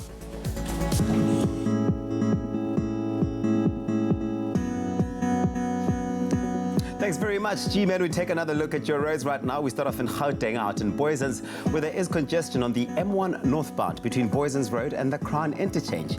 The average traveling speed over there is 10 kilometers per hour with delays up to 20 minutes, so take it slow over there. And in the Western Cape and Maitland on the N7 southbound, there has been a multi-vehicle accident. That's before the Wingfield Interchange is obstructing the right lane, so please approach with caution. And off to the trains, there's an extended travel time of 15 to 20 minutes minutes. That's on the, sorry about that, on the Monte Vista line due to speed restrictions, sets out of service, and defective track circuits between Eysterplat and Esplanade. That's where we leave it for now. The next update in just over half an hour.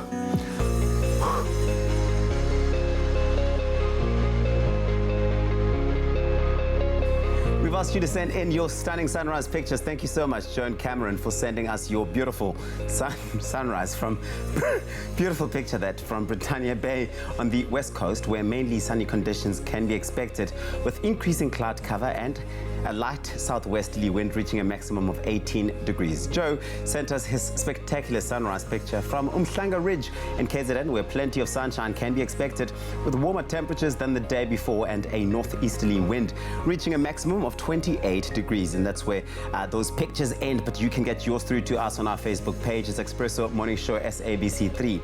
And now a look at those temperatures across the country, starting off in Polokwane, a low of 11, reaching that high of 26 degrees with high humidity expected all day long for Mbombela, 12, reaching a high of 29. If you're out in Pretoria, it's nice and sunny today, 12, your low reaching a high of 26, with plenty of sunshine expected for Johannesburg, 11, reaching that max of 24 degrees.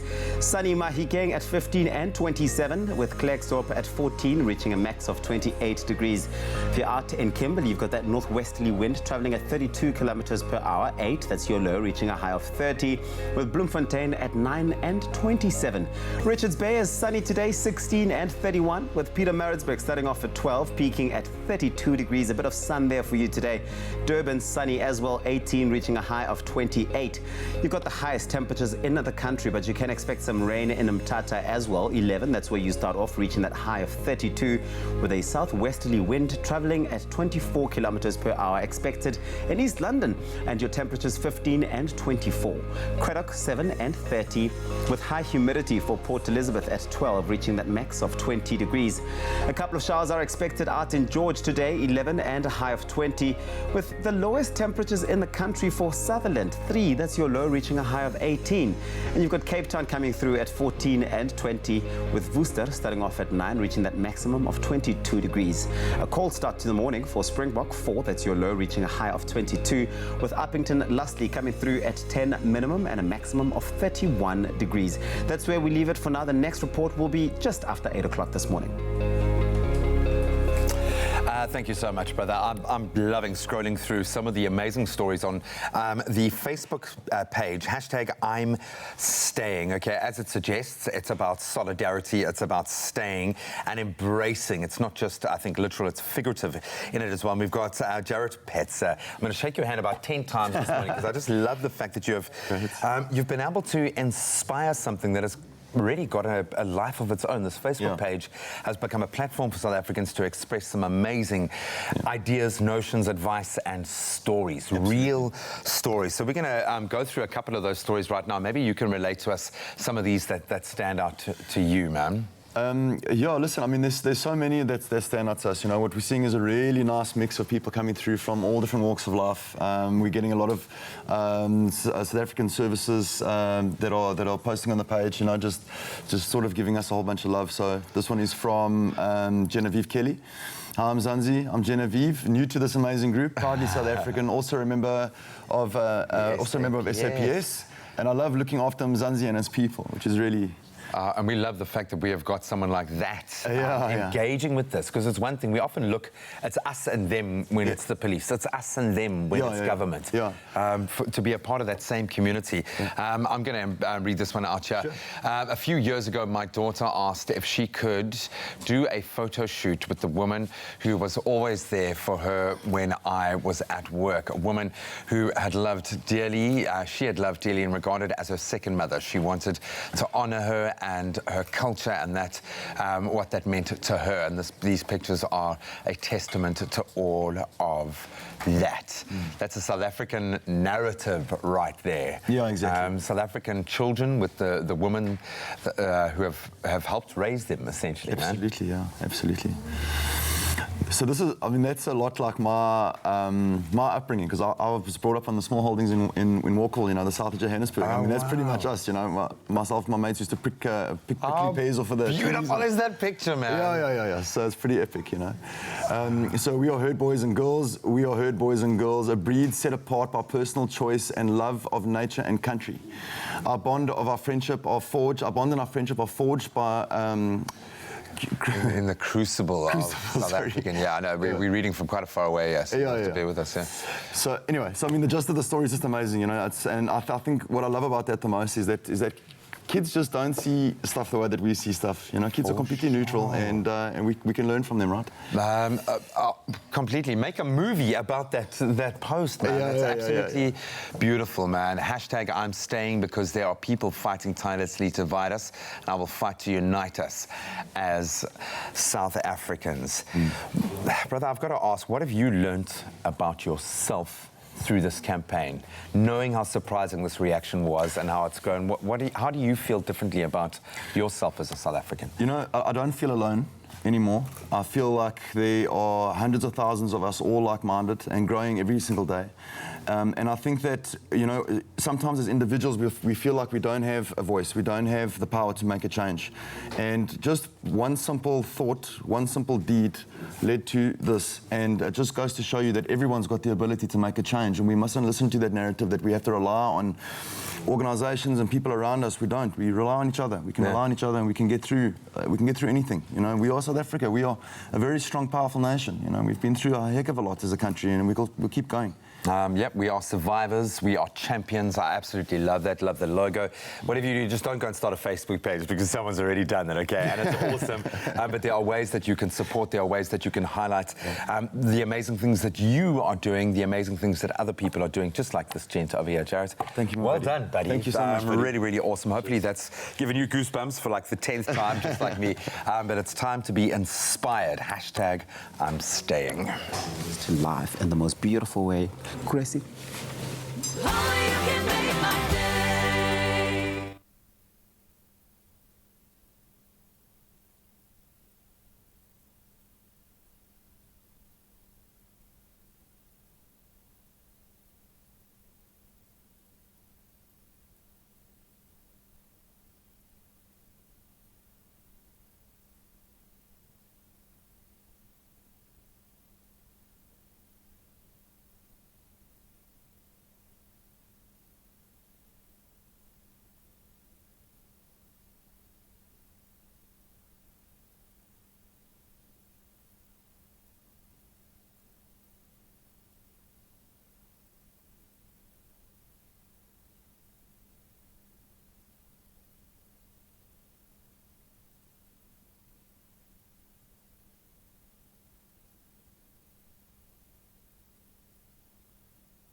It's my feel-good breakfast show. Clover Classic, the creamy taste that takes you back.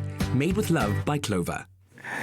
Welcome back to it. It is your feel-good breakfast show, Expresso, live right here on SABC3. Thank you so much for tuning in. Now, the month of October is in full swing, and it is World Obesity Awareness Month. So here is the trick. Life really is all about being able to find balance, and just being able to be aware of what you're putting into your body. So if you're trying to shed some kilos, but at the same time that sugar craving hits, it's always a good idea to make your own sweet treat before heading to the sweet aisle, right? Yeah, right. Now, so today we're going to be making a light and fruity mousse with Clover's classic yogurt-based dairy snack. It is the perfect light dessert for a warm and lazy summer's evening. And here to show us how, because she's the lady with all the tricks, is Gracie Stevens. Grace. Thank you for having me. Always such a treat having you here, because when I see you, I know it's going to be really, really good. But having a treat like this and still finding the balance between making sure that you're shedding those kilos can be tricky. It is tricky, and the trick is balance. It's about, you know, you can't cut out everything. You just have to have little bits here and there. All in proportional and it's measure. at 80-20. That's it. You have to be healthy and eat and make good, smart choices 80% of the time. Well, just looking at that, you've got my full attention because that looks absolutely divine. How do we make it? Oh, well, this one is dead easy. So I'm first going to just put some melted butter in with my biscuits. So these are lemon biscuits, which just adds that little bit of tartness to them. Oh, nice. And you just want to mix this up so that it kind of clumps together a little bit. So that's really lovely. So you'd use melted butter for that? Melted butter for that, cool. yeah. And you just combine that, so that's cool. Right, so let's start with our cream. So I've whipped that cream up already, so you can pop that in the bowl. All of it? Do you want all of it in here? Just put the whole lot in. If you all that creamy yumminess in there? Okay, yeah, you can put it in there. And then my Clover Classic. Yep. I'm going to add that, and we just fold it in. We don't want to beat out all that air that we've put into our cream. Yeah, that's all the magic. It's the Clover Classic. It brings you classic. It's a deliciously smooth and creamy yogurt-based dairy snack. It's made according to Clover's unique recipe. It really is fantastic. You are not going to get it anywhere else. It is a source of 10 vitamins as well, which is just great news. The current classic yogurt-based dairy snack range is available in an array of delicious creamy flavors. Consists of strawberry, mixed fruit, apricot, vanilla, and plain. And so you can totally make it your own. And also comes with convenient pack sizes available in 100 grams, 6-pack, 175 grams, 500 grams, or even that 1 liter pack that are available or perfect for the family occasions that you want to be making sure you're treating your family to. So you're mixing it all together. So I'm mixing it, and I've added some passion fruit over there. Oh, nice. And then some melted chocolate. This is going to make it set into that beautiful dessert that we've got over there. Grace, what's the difference between passion fruit and granadilla? Because I thought the whole time that was granadilla. Okay, now you're confusing me. I'm not a horticulturist and I'm not a botanist, but I'm going to say absolutely nothing. Okay. It's just that today I said we are fancy, so we're going to say passion fruit today. I'm actually going to start calling granadilla passion fruit all the days of my life from today. Yes.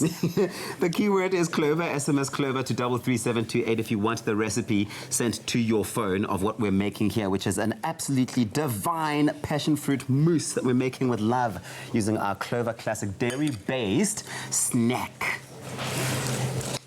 So you're mixing all of that together. So now I'm going to just do a layer of this. Okay. Because we want to alternate our layers. We're going to start with the biscuit. So we're using that as the base. And that's going to be the base. And then we're going to layer another layer of our beautiful mousse with our Clover Classic. This mousse smells amazing. It smells like summer, doesn't it? Oh, it does. It totally does. And this is a lovely make-ahead dessert. So if you've got people coming over for a braai, you can make this even 2 days ahead, keep it in the fridge, and then you don't have to worry about last-minute dessert preparation when you've got guests coming over. The beauty of it is that if you didn't have time ahead of a braai, is that you could still make it while the braai is going on. So while the meat's getting ready, this is also getting ready at the same time. Yes. So SMS Clover to 33728 will send you an SMS with a recipe to this delicious passion fruit mousse that we have made. But while we finish layering over here, take a look at these steps on how you can make it. Clover Classic, the creamy taste that takes you back. Made with love by Clover. Light, zesty, creamy and slightly sweet, this Clover Classic Passion Fruit Mousse is a must-have for your summer entertainment menu.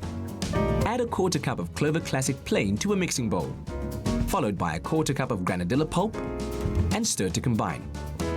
Next, add a cup of whipped Clover fresh cream and 160 grams of melted white chocolate, and fold together, then set aside. In a separate bowl, pour 100 grams of melted clover butter over a packet of crushed lemon biscuits. Then stir to combine. Press a layer of the crushed buttered biscuits into a lined cake tin, followed by a layer of passion fruit mousse, and repeat the layers one at a time, before popping the mousse into the fridge to set overnight. Spoon granadilla pulp over the top and you're ready to serve. Show off your passion for creating beautiful summer desserts with this delectable Clover Classic mousse. Made with love by Clover.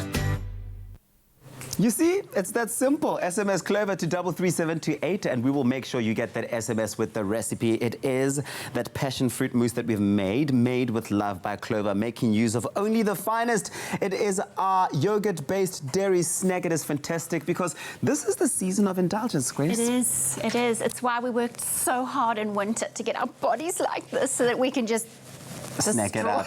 Snack it up. I call it all about. I call it the season of snacking extravaganza. Say it with me. Like the sound of, really. Say snacking extravaganza.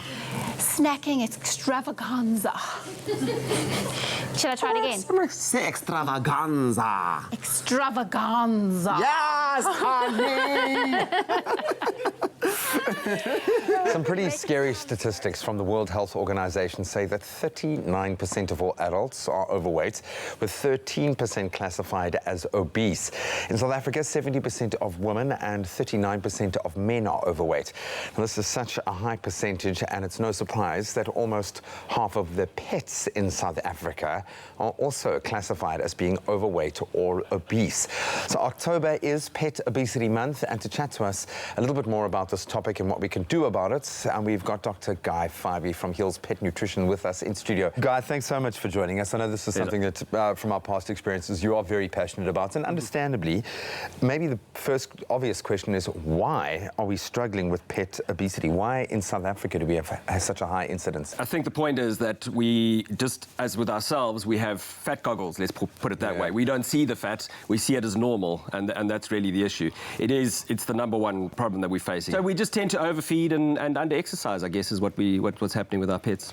And obviously that has, just like with us, a massive knock-on effect for their health. What are some of the major health risks associated for pets? The first one I want to start with is saying that fat pets are not happy pets. Fat pets have been proven to be unhappy. So obesity is the number one problem that we have in pets, and as it is in humans. I mean, I think the problems that they do get is things like arthritis, where they're in a perpetual state of inflammation. And so arthritis, heart disease, all the things that we also get, heart disease, skin conditions, bladder problems, and even cancer is a higher percentage in pets that are overweight. So carrying an extra kilogram or two, it can be a big problem for them, and it's definitely going to shorten their lives. That we do know as well. I mean, obesity will shorten pets' life. And, you know, you hit on something that we often don't think about, the mental state of our pets, and you know, the fact that you say they are unhappier when they are overweight. What are some of the signs maybe that your pet is unhappy? Because maybe that's a good way to get people to just wake up. Only once you get an animal to lose weight, you realize how unhappy they have been. So they can be grumpy, they can be more aggressive, you know, that can be an issue. They don't want to walk, they don't want to run. All those things that they used to enjoy doing, they don't do anymore. And they become unhappy. Maybe a physical check is a good way for us, because I think 90% of us, according to the stats, just don't know. And with a smaller dog, you often don't kind of pick it up or realize, or even a bigger dog. So what are some of the physical checks we can do?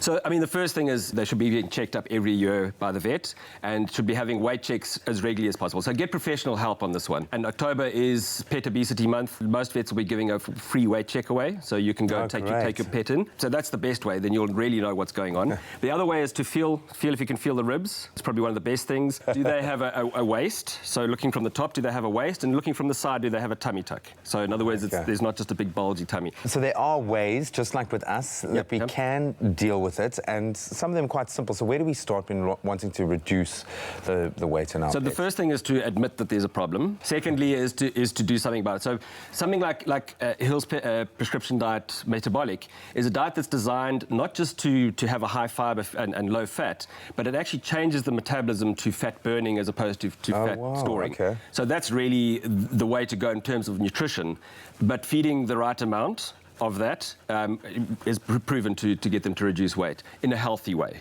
Exercise, swimming, any other thing that can burn up some more energy is going to be the way to go.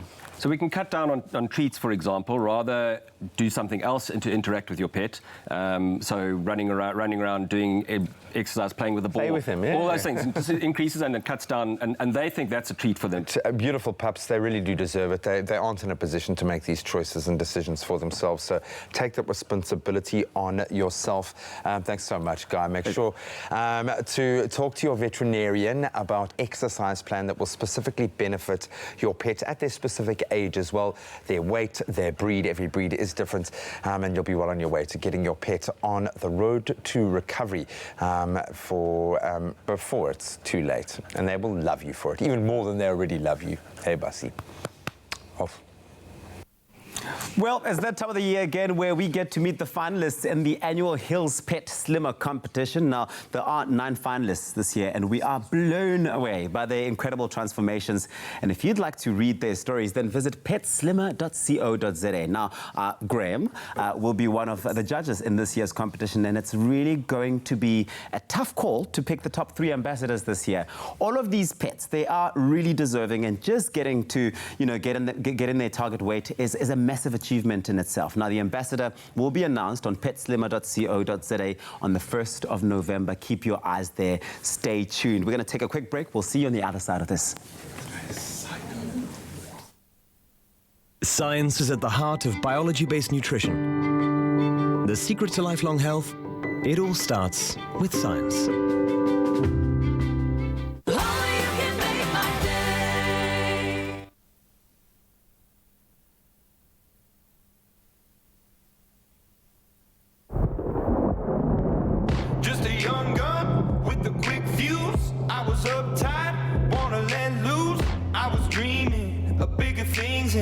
Wanna leave my old life behind. Not a yes sir, not a follower. Fit the box, fit the mold, have a seat in the foyer. Take a number. I was lightning before the thunder.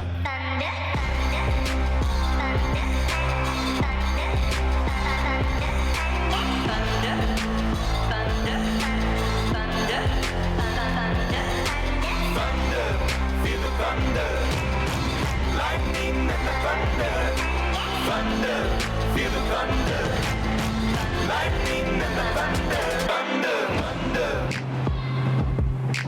thunder. Kids were laughing in my classes while I was scheming. Just a young gun with a quick fuse. I was uptight, wanna let loose. I was dreaming of bigger things and wanna leave my old life behind.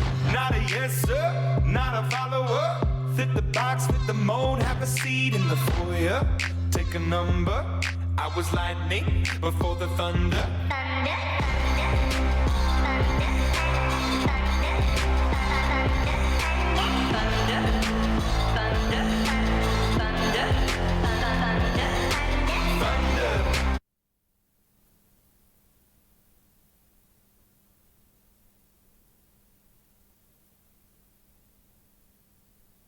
It's my feel-good breakfast show.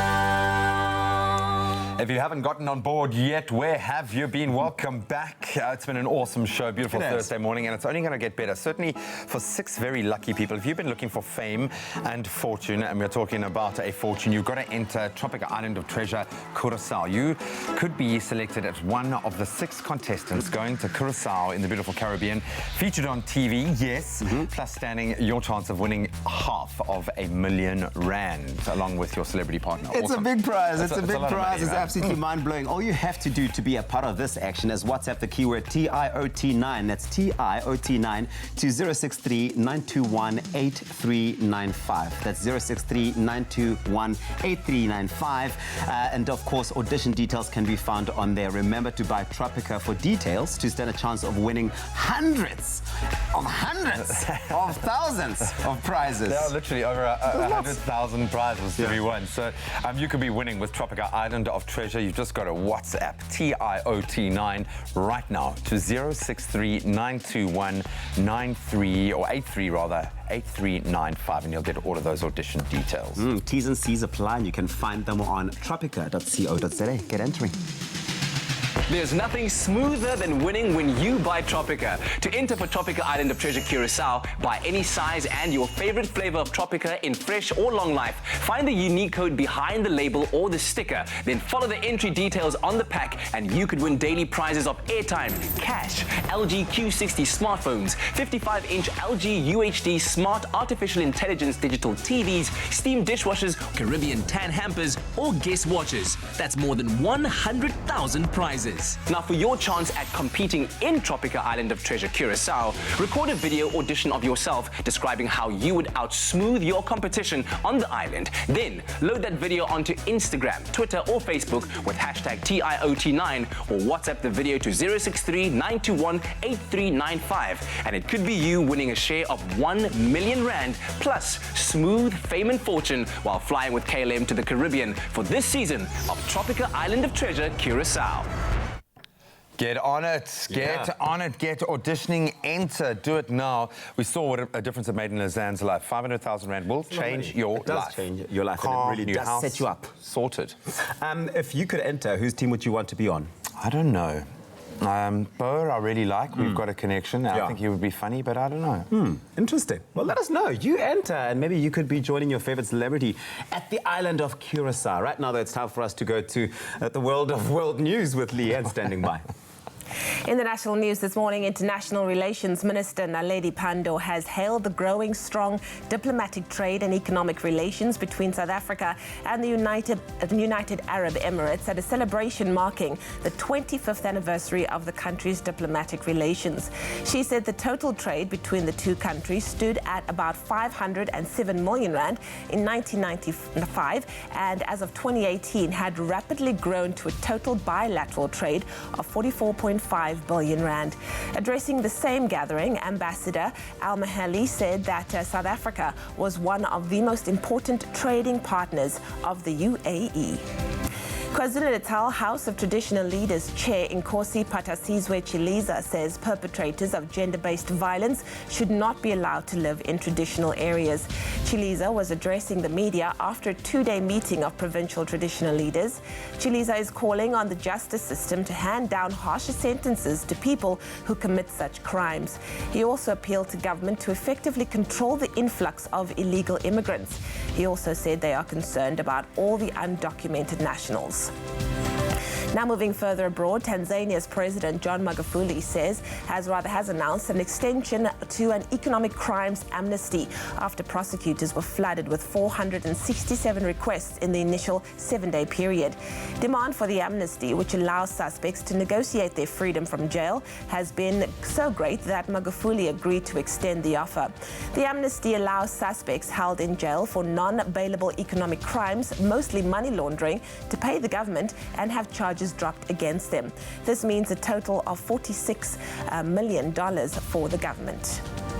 India's Prime Minister Narendra Modi yesterday paid tribute to the father of the nation, Mahatma Gandhi, on the 150th anniversary of his birth at his memorial in New Delhi. Alongside political figures, school children and the public also assembled at the memorial to pay their respects. India observes October the 2nd not only as Gandhi's birthday, but also as International Day of Non-Violence, the ideal that Gandhi fought for throughout his life. He was assassinated by a Hindu radical just a few months after he had led India to freedom from British rule. And finally, the Duke of Sussex, Prince Harry, says the last 9 days have reaffirmed his love for the African continent. Harry and his wife Meghan left for London last night. They earlier announced that Britain would donate close to 150 million rand towards skills development projects in South Africa. Harry has told young entrepreneurs in Tembisa that Africa is his second home. He said, "I've often been asked why I love it so much. Well, over the last 9 days, I've been trying to put my feelings and experiences into words. What is the essence of Africa? Why is it that Africa gets under our skin and into our souls? Africa has held me in an embrace, and I'm feeling incredibly fortunate for that." Well, that was your 8 o'clock news update. Here's a final look at what's happening in the world of sport with Graham.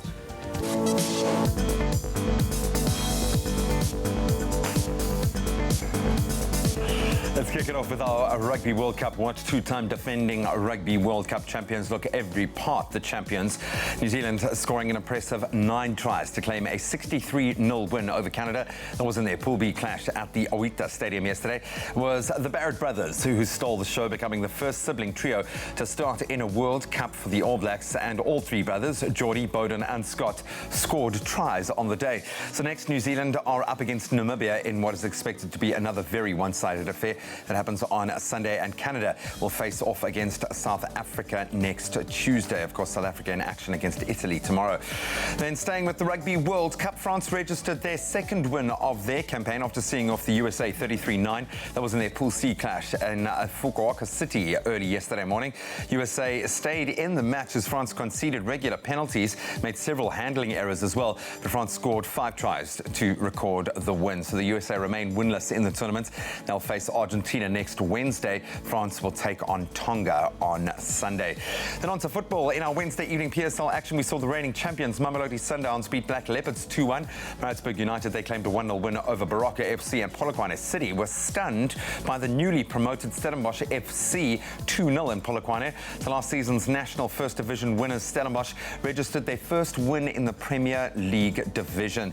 The result sees them move up to 14th on the standings and out of the relegation zone. Sundowns, Polokwane City, they're in 3rd and 4th place respectively. Then a little further afield, the defending UEFA Champions League champions Liverpool survived a bit of a scare from Austrian club Salzburg in a 7-goal thriller, with the Reds ultimately clinching a 4-3 win in the end, while Chelsea, they beat Lille 2-1 in France. Salzburg came from being 3-0 down to levelling the score before Liverpool's star forward Mohamed Salah scored his second in the 69th minute to secure the win. Then Tammy Abraham and Willan did enough to record the away win for the Blues. Other results from the evening saw La Liga champs Barcelona beat Inter Milan 2-1 at the Camp Nou. Then throwing forward to today's Rugby World Cup action, match between Georgia and Fiji is currently underway. Fiji looking for their first win in the competition, and later today Ireland will be looking to bounce back after their shock defeat to host Japan. They'll face the bottom of the pool Russia at 12:15 this afternoon. And that's a wrap of your sport for this Thursday morning.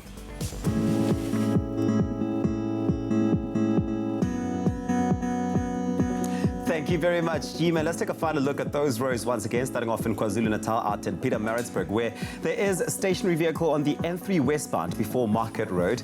The right lane is blocked, so please keep a lookout for this. And if you are in the Western Cape and foreshore on the N1 inbound, there is heavy congestion before Lower Road, or Lower Church Street off-ramp rather. Delays can be expected, so please be patient on the roads this morning. And if you're off to the trains, well, the T3207 and T3212 trains are cancelled on the Northern Line due to defective sets. The next outbound train to Strand is the T309 train, so please allow for an extended travel time. That's where we leave it for this morning. Take it easy on the roads. Hey, babe, check this. Fascinating. You know, I don't mean to brag or anything, but Don't ruin the moment. Prevent allergies or cold and flu with fast-acting powder nasal spray from the Nexa range. Brought to you by Pharma Dynamics. And we've asked you to send in your sunrise pictures. Thank you so much to Sam Cross for your sunrise from Durban. What a beautiful picture. And our regular photographer, Fatah Khan, for your beautiful sunrise picture out in Richards Bay. Our regular photographer, Gary Okamp, also sent us his beautiful sunrise from East London. Wally Bowden for your amazing sunrise from Durban, as well as Joan Cameron for your sunrise out in Britannia Bay on the west coast. Lastly, Joe for your sunrise from Umhlanga Ridge out in KwaZulu-Natal. Stunning pictures. Let's do it bright and early again tomorrow, right here on your Feel Good Breakfast Show, by getting your pictures through to us on Facebook, Expresso Morning Show SABC3. And now we take a look at those temperatures across the country. Sunny. Polokwane starts off at 11 today, reaching a high of 26, with high humidity expected for Mbombela. Your low today is 12, reaching that high of 29. It's sunny out in the capital city, Pretoria, 12, reaching a high of 26 degrees, with plenty of sunshine expected for Johannesburg. Your low is 11 today, reaching a high of 24 degrees. Mahikeng, 15 and 27, with Klerksdorp coming through at 14, reaching that high of 28 degrees. If you're out in Kimberley, expect that northwesterly wind traveling at 32 kilometers per hour. Your low today is 8, reaching a high of 30, with Bloemfontein at 9, reaching a max of 27. Richards Bay, sunny today, 16 and 31.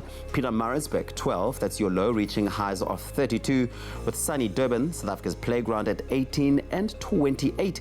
If you're out in Mthatha, expect some rain today, but also the highest temperatures in the country. country. 11, that's your low, reaching that hot max of 32 degrees.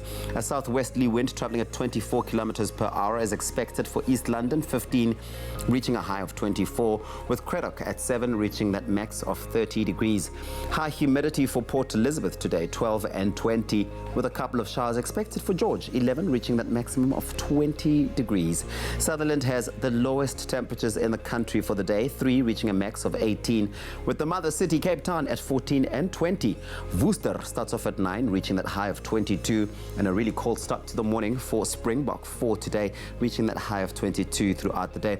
Of course, Uppington, Lustley coming through at 10 minimum and a maximum of 31 degrees. And that's where we leave it for this morning. No matter the weather in your part of the country, be sure to make it a feel-good type of day. So I love this. What started out as just a small fundraiser to assist animals in obtaining a sterilization back in 2012 has now morphed, has evolved into a massive annual Dancers Love Dogs spectacle, it's got to be called, that has helped over 12,000 needy animals to date. That's an incredible number. The next evening full of dance, dedicated, of course, to our beautiful four-legged friends, takes place this Saturday, the 5th of October in Cape Town's Artscape Opera House. What a setting. And this morning we are joined by the night's MC, actor, comedian, and just all-round awesome human being, Alan Committee, Bridget Reeve-Taylor, the founder of Dancers Love Dogs, and hip-hop dance sensation, I'm going to call him, of course, Rudy Smith, who we've had on the show. We know him, we love him. We know all of you, and we love all of you. That's the bottom line, guys. Please, can we give them a resounding Expresso Morning Show welcome? Hey! Yeah, it's good that you're there to support yourself, Alan. I have to. No one else will. What are you talking about? We love you. Oh, I love being back here. I haven't been here. This is so nice. And it's a proper set and a studio. Guys, this is professional now. It really is a beautiful space to dance in as well, buddy. We've got the space for you. But Alan, I'm going to start with you because this, at the heart of all of this, yes, it's a great night out. It's some amazing dance. It's a chance for us to engage with these beautiful animals, but it's ultimately about sterilization, something that is so important. For those who don't understand why sterilization is so important, maybe can you, as the MC who's going to have to relate this to the audience, explain why this is so vital? Well, I'm going to let Bridget do that in a moment because for me, it's a cause that's been very close to my heart. I think this is my 4th or 5th event that I've worked with. 6th, really? Yeah. I should charge more. It happens at an age, we all start forgetting blends into one around there. It's the most extraordinary evening in terms of coming together of brilliant entertainment, the cuteness factor with all the dogs that we get to showcase on the evening, and then, of course, this amazing cause of sterilizing the pets. You know, it's delightful. And the dogs are magnificent. They are full of tricks. They will entertain you, and the dancers do the same. Yeah, nice afterthought there. Yeah, don't worry, buddy. And what's amazing is that we're looking after the dog community. I think some of the dancers are sterilized as well. Is that I don't know if they're still doing that, but that is don't use all your good material now, buddy. You still got to get to a full day. Bridget, explain to the people why we need to sterilize these pets. Why is 12,000, first of all, is no small feat. So congratulations on achieving that. But why is this so vital? It's vital because there are too many animals that are needing homes, and what happens is these animals get put to sleep. Yeah. So if we stop the breeding, if we stop the animals multiplying the way they are, because you must remember that for every animal that has a litter of puppies, in 5 years' time, it leads to 60,000 It's exponential growth. Yeah. So you found a model that works, clearly, if everyone keeps coming back for more. A big part of it, yes, the dogs are cool, Rudy, but we appreciate the human dancers as well. Why were you drawn to this? What was the motivation for you? Well, I've known Bridge for 14 years already. Oh, wow. So you didn't have a choice, you had to. We come a long way together, and it's a cause that I 100% I believe in it, and I would love to have my company be a part of it. And in fact, we've been a part of it since day one. We've been a part of every single show. So 100% because of the cause, because of my relationship with Bridget, we love being a part of it every single year, and we enjoy performing. So why not? Of course we would love to perform, but the cause is absolutely beautiful, and it's something that we 100% stand by, and that's why we do it and love to do it.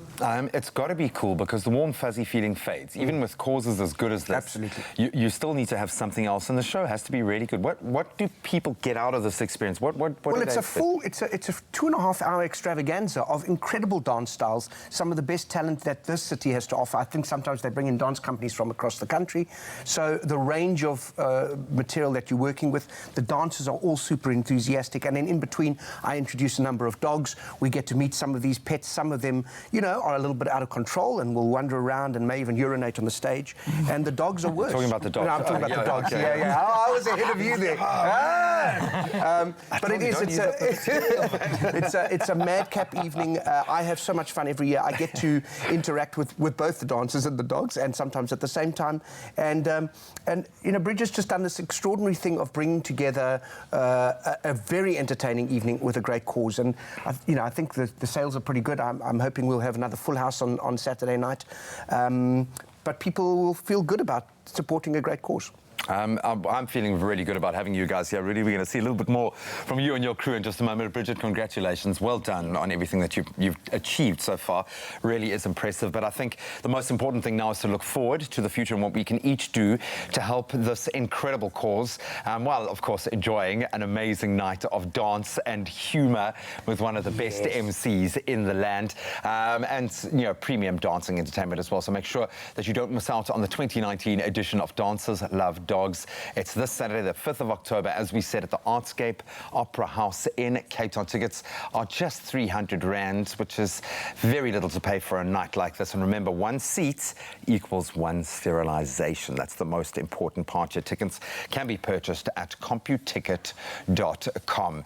And as if you needed any more motivation, we are going to give you that right now with a very, very special performance from a particular young lady we've had on the show before. And her four-legged, furry, very talented young friend. We'll chat to them in just a moment, but here is why we should be going out to support this cause.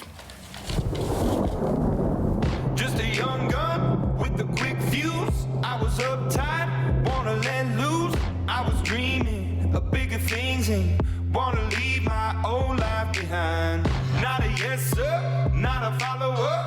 Fit the box, fit the mold, have a seat in the foyer. Take a number. I was lightning before the thunder.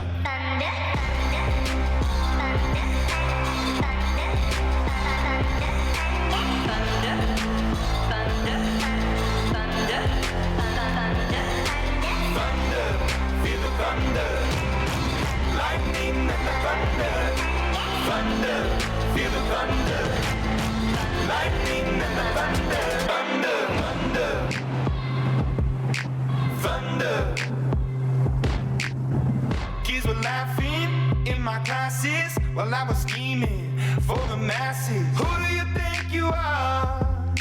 Dreaming about being a big star. They say you're basic, they say you're easy. You're always riding in the backseat. Now I'm smiling from the stage while you were clapping in the nosebleeds. Oh, Kat, how are you, sweet thing? Hello. Oh, hello. Oh, you've gotten even more talented. I like a few little additions to the repertoire. So cool. I've got to ask, because this relationship has a really special beginning. How did you two first get connected? Well, I got Shadow when he was only 8 weeks old. There we go. And, Yes, I got Shadow when he was 8 weeks old, and yeah, we've been best friends. I started training with him when I got him when I was 10 years old, and I've been working with him for quite a while now, and I find he learns really quickly, and it's lots of fun working with him. Is this true? What do you think, Shadow? It looks like he wants to be on mic. What does it take to train a pup like this? Because it's... oh, what? You just... Wait, am I not good enough? Come on, Chef. I think a lot of people love engaging with their dogs, but you've taken it to a completely higher level here. Maybe you can grab the microphone there. How much time do you put into training with them, and how does that kind of relationship play out? Well, I train Shadow with his food, his breakfast and his dinner every day. So that's quite a lot of training. It shows. He's fun to work with because he learns really quickly. So, yeah. I do put a lot of effort into it, but Yeah. I think there is a lot of mutual love and respect there. Yes, I know. Yes. Hey. Now he wants the microphone. But Kat, we love the fact that you're supporting such a worthy cause as well, and that you've Thank got this you. beautiful story. I feel it's a very good cause. It really, really is. Comes to bear with the relationship between Kat and Shadow. But as we've said, one sterilisation, one ticket for Dancers Love Dogs. It's an opportunity for all of us to do something truly special and help these pups in need, prevent the overpopulation of dogs in South Africa, which is a massive, massive, massive issue. You can get your tickets at CompuTicket. Do it right now. Do yourself the favour. You can see more amazing performances just like that. Can we get a resounding round of applause for Kat and Shadow? Well done.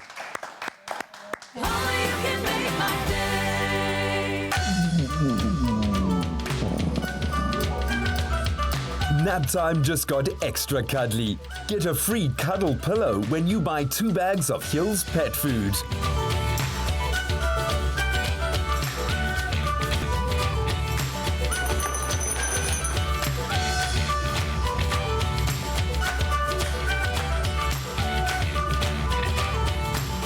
Where dreams are made.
Making an occasion out of a meal.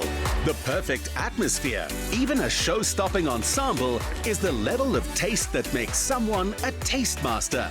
That's SA's newest reality show on SABC3, where one individual will become the resident foodie on Afternoon Express. Record yourself preparing a dish. Tell us why you're a taste master and upload it onto Twitter or Instagram using the hashtag #TasteMasterSA. You could be the Taste Master. It's my feel-good breakfast show.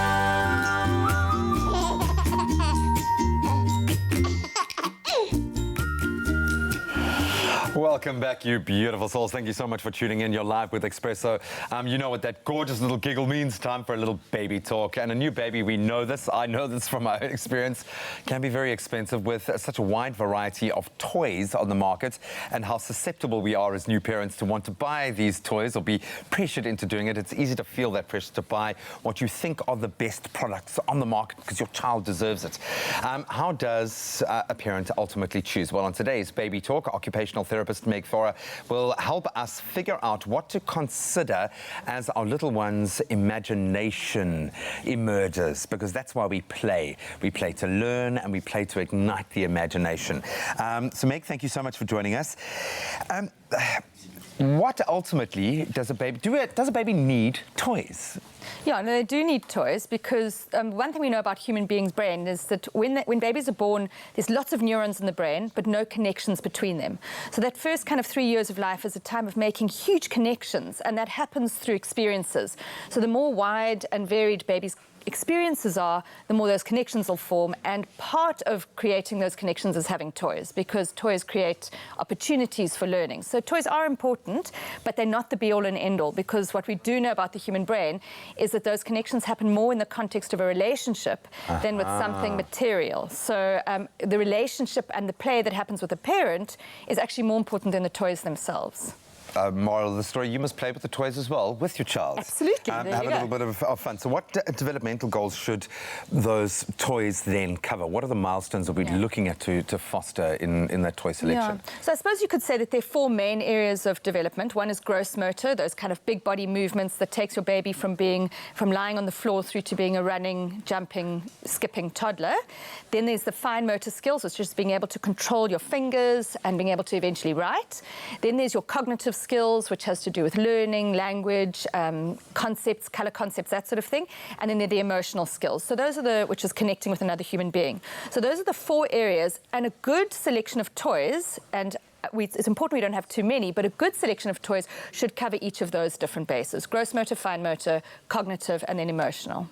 And you, like you say, you don't need a lot. It's not like, you know, you can, if people have bought you for presents, you've given me the advice before, just pack them in the cupboard and then rotate them, and it's like a new toy every week. When we look at the critical phase of development in that first 6 months, what toys would you recommend? So a couple of things other than the emotional engagement with another human being, which is definitely paramount at that age. Most important.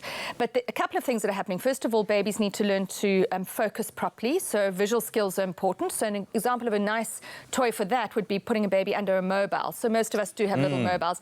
And I love those really cheap ones, that kind of wire frame that you can just hang and dangle things from nature or little danglies on, because that's wonderful for visual control. Making those. You don't have to spend a lot of money on that.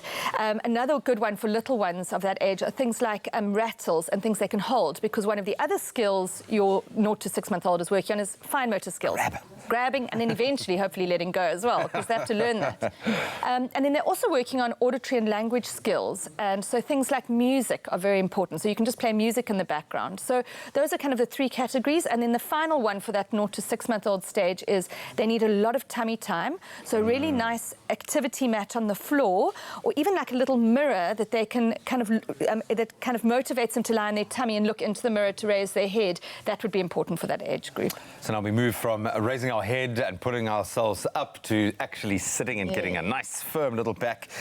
For the sitting baby, what are some great toy ideas? So most babies are sitting at about 6 months of age. It's actually quite a funny milestone, because it almost happens exactly for all babies within a month of itself. You know, so at about 6 months they start to sit. You'll need some cushions behind them, pop them on the floor. Please do not use things like those little seats, the bamboo seats where they're actually held. That's very bad for their muscles. So get them on the floor sitting. And then the type of toys are things like switch toys, like a toy that you can push a button and there's a cause and effect. When I push that button, it makes that noise, or it pops out. Yes. Cool. So cause and effect would be wonderful. Books are amazing for your 6 month old when they're sitting, because you can sit on the floor with them and actually read books to them, and they love to look at the pictures. Constant stimulation. Absolutely. Fabulous for language development. So yeah, those are a couple of toys for them. Wonderful. We're going to move into our household items in just a moment, things that they can play with that will continue to stimulate to help them achieve those critical milestones. And hopefully we're getting you second guessing that pressure that you feel that you've got to have every one of the best market leading toys out there. You'll be surprised what you can get away with that might just be in your household. We'll continue with Baby Talk in just a moment. Well, here to take the heat factor all the way to the top is Intuitive Dumps Company. Since 2012, they've done magic, performing at stages all over the world. And here they are on your Feel Good Breakfast show this morning to give us a performance, just a teaser of what you can expect on the 5th of October when they perform at Artscape. Guys, take it away. DJ, please pick up your phone on the request line.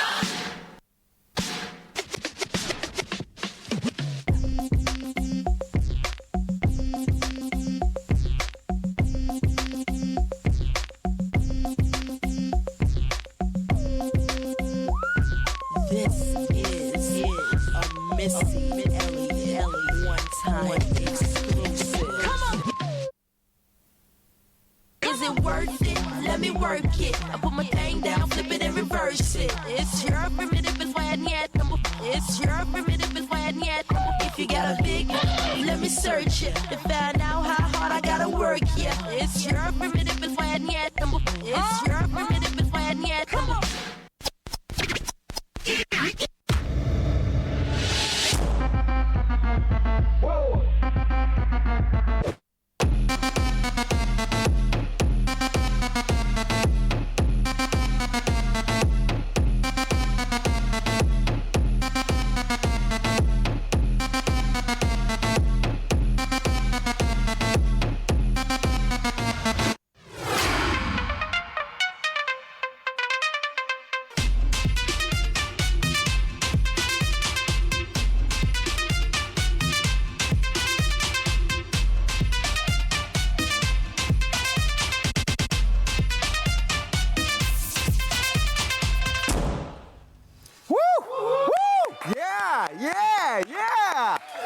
I'm talking about. Ultimate on your Feel Good Breakfast Show. Rudy, you have to come this side. You have to show me at least one dance move. Because I'm one of those people who, on the 5th of October, if I come to Artscape, which I am going to do, I'm one of those who get up from the chair and wants to be a part of the action. Because it's an extravaganza. Yeah. So show me something. Something. So we have this move that we do, which is really funny to us, but we love doing it. You must turn to the side.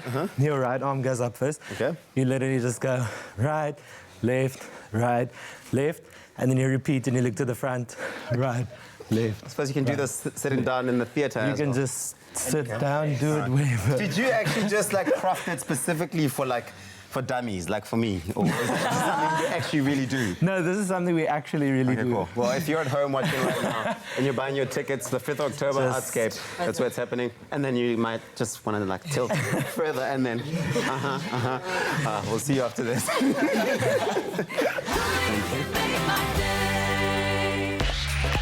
My name is Nadia Jafta. I am a South African influencer / entertainer, and you probably best know me for my videos on YouTube and Instagram. To join me on the island, all you have to do is buy a Tropica, follow the entry details on the bottle, take a video of yourself telling me why you would be my ideal partner, and upload it onto all social media platforms with the hashtag TIOT9. Join me in paradise and come find your smooth fame and fortune.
It's my Feel Good Breakfast Show.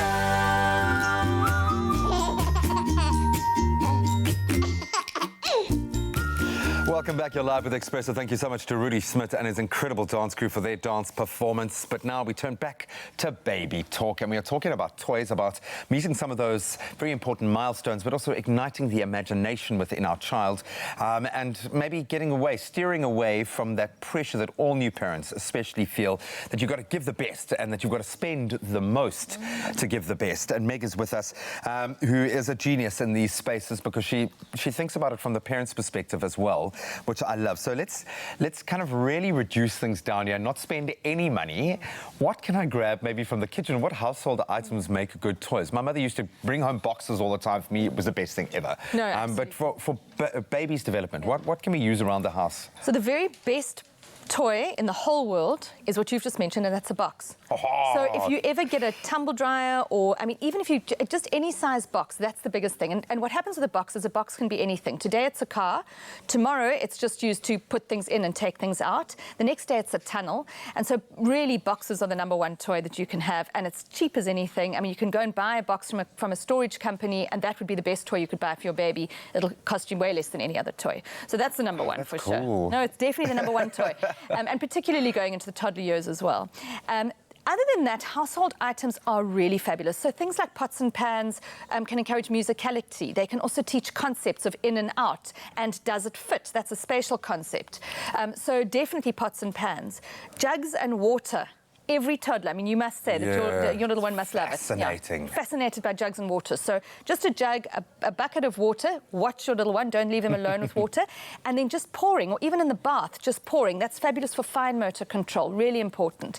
And then lovely little activities you can do, like take an old kind of herb bottle, and with all the little holes in the top, and some dry spaghetti, and let your little one post the dry spaghetti into the top of the herb bottle. Incredible for fine motor control. So you can see how all these things in the home are actually better than any toy that you can buy really in the shop. Yeah, and before all toy manufacturers are like, oh my word, you're destroying our industry. I mean, there is a place for toys, and it's really cool, and, and you can treat your child with something special. Just don't go overboard and don't feel that pressure. Once Baba becomes mobile, the kind of game changes quite considerably, and I think there you've got to often level up. So what are the best toys for that phase of development from toddler kind of onwards? So again, looking at our 4 areas, gross motor, I would definitely be having balls, because toddlers love balls, they love kicking them. It's good for fine motor control. It's also good for gross motor control, for eye-hand coordination. For future income. Future sport, exactly, your pro golfer. So that would be important. Things like swings and outdoor equipment, that I would spend money on. So having a little swing set or a little trampoline in the garden, that's expensive, but it'll last through all your children, and that's a very good investment. And then, of course, things like books, again, come out, CDs come out. So those type of things are good things. But again, with that age, it's things like crayons and Play-Doh and those type of fine motor activities as well. So. Yeah, a blackboard and some chalk is a toy that reinvents itself every single day. And you know, you don't even need a blackboard. Just get some chalk, let them draw on the floor, on the driveway, or in the road. Obviously not in the road with cars, but somewhere where they're safe. Or even on the wall outside in the backyard, because you can spray it down afterwards. So chalk is absolutely amazing for this age. I'll add to that, because for me, the biggest joy of my life is reading to my little one. The best toy ever is allowing them to play with their mind, allowing their imagination to ignite. So read, get on it as early as you can to develop that. Meg, this has got me all excited about going home and finding cool things I can play with. We can play with together. But please, as a new parent especially, don't feel the pressure to go out and spend huge amounts of money. It's all about making sure that they're getting the right kind of developmental milestones within that play, and the most important part of all of it is the play itself, with you as the parent. Well, it is the month of October, and we've spoken about this before, that the month of October brings with it obesity awareness and a chance for us to really focus on our health relating to body and mind. Now, as we know, eating healthily can not only be easy, but it can be really delicious too. And Chef Pete has joined us in the house this morning to show us how it's done. And oh man, he's brought along with him all the favorite flavors of my favorite destination, Thailand. All these Thai flavors exploding in here. Now, this Be Well Thai green curry we're going to be making, yes, that's what we're making, a Thai green curry. It's nutritious, it's ready in a matter of minutes, super convenient, and Chef Pete is here to show us just how that's possible. Chef Pete, how are you doing? Good? I'm really excited to get into your meal, but I am really good. Are you good? I am. I was nearly in tears last night when my team were 3-0 up and then 3-all, and I thought we'd lost it. But you've got a chance to lift your spirits, because this is going to be a delicious meal. But we're going to start off with some Be Well canola oil. Fantastic. Okay, definitely the canola, it's has a beautiful high burning temperature. Yes. So it works exceptionally well with stir-frying something like this. So I've turned the heat up a little bit. So what you do is you would heat up the oil, the canola oil? Always. All right. Otherwise, what happens, and what's so beautiful about this, is that it actually allows you to heat it up to those kind of what you're looking for. Because if you want to stir-fry, it needs to be at about 180, 200 degrees. Okay, so it does need a bit of heat. Absolutely. So that's why you would just canola like this. Well, that's fantastic that we're making use of that Be Well canola oil, because from a diet and health perspective, it really is high in vitamin E and omega-3s. Absolutely. So it's great for you, and it helps lower the risk of heart disease, which is wonderful. Depression as well, it's a big thing, and it really does help lower that, as well as arthritis. It's naturally cholesterol-free as well. And when it comes to taste, Chef Pete, we've made many, many delicious meals on the show using our Be Well canola oil, our range of Be Well products, but we know that the canola oil specifically, it has a delicious buttery taste, while the grapeseed oil is, of course, more neutral, allowing us to be able to control the flavors. The only thing with grapeseed, you have to be very careful, because it is a flavored oil. So you've got to be careful how much you put in, because otherwise it's going to take away with the dish. Absolutely. But canola doesn't give you those flavors, so you can use it in just about anything. Very neutral. Okay. Okay, so I do this a little differently to most people. I was very fortunate. I spent a lot of time in Thailand cooking. Okay, and they love to do what in French we call à la minute, which is on the moment. Yeah, what do they call it in Thailand? Just do it now. So basically, I'm putting all my veggies in. Okay. The ones you see, I'm doing it like the peppers need longer, then the mushrooms, then the beans, then the courgettes. You're pacing them. Absolutely. Okay. Okay, then, so we've got most of our veggies in here. That's going to be last, because there's nothing worse than broccoli that's overcooked. Yeah, no, you don't want that. Okay, so veggies are beautiful. We're then going to add some Thai green curry paste. Okay.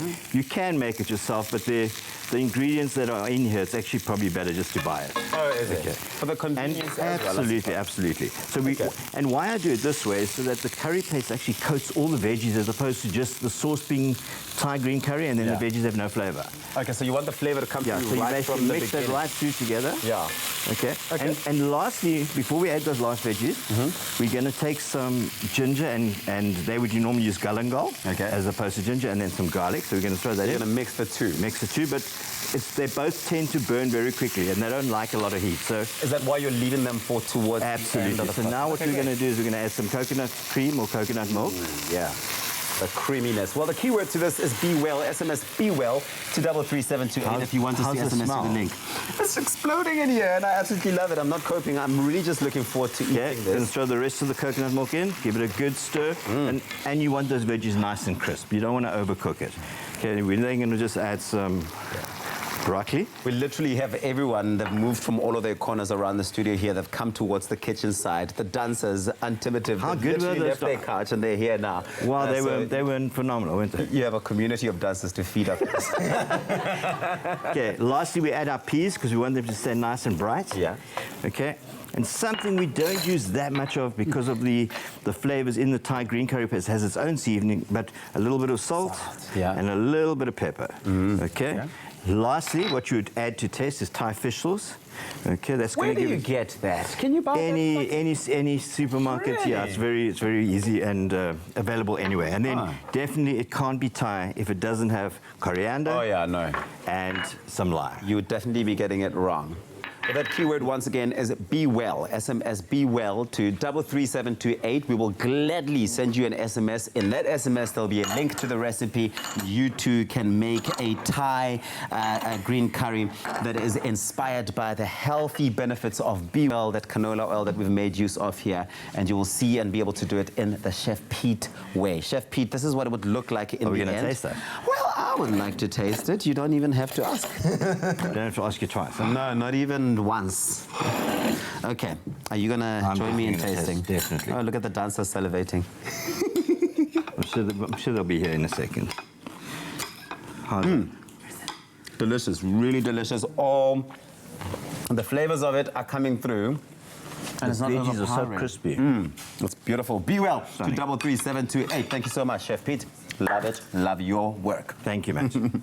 Oh, we know you love it, Tabiso. You always love it. Well, it's time for us to catch up with a coffee moment, because I don't know about you, Rudy, but I needed Rudy Smith, dance and choreographer, everybody, busting moves on Expresso. You guys were fabulous. Thank you so much. Can we get you a coffee? Please, I'm dying for a coffee right now. Wonderful. Princess hooking him up with that new hairstyle, girl. Doing the things. Well, stay tuned, because Rudy and his incredible crew joins us after the break, after we have a young sip of coffee. Let's get it.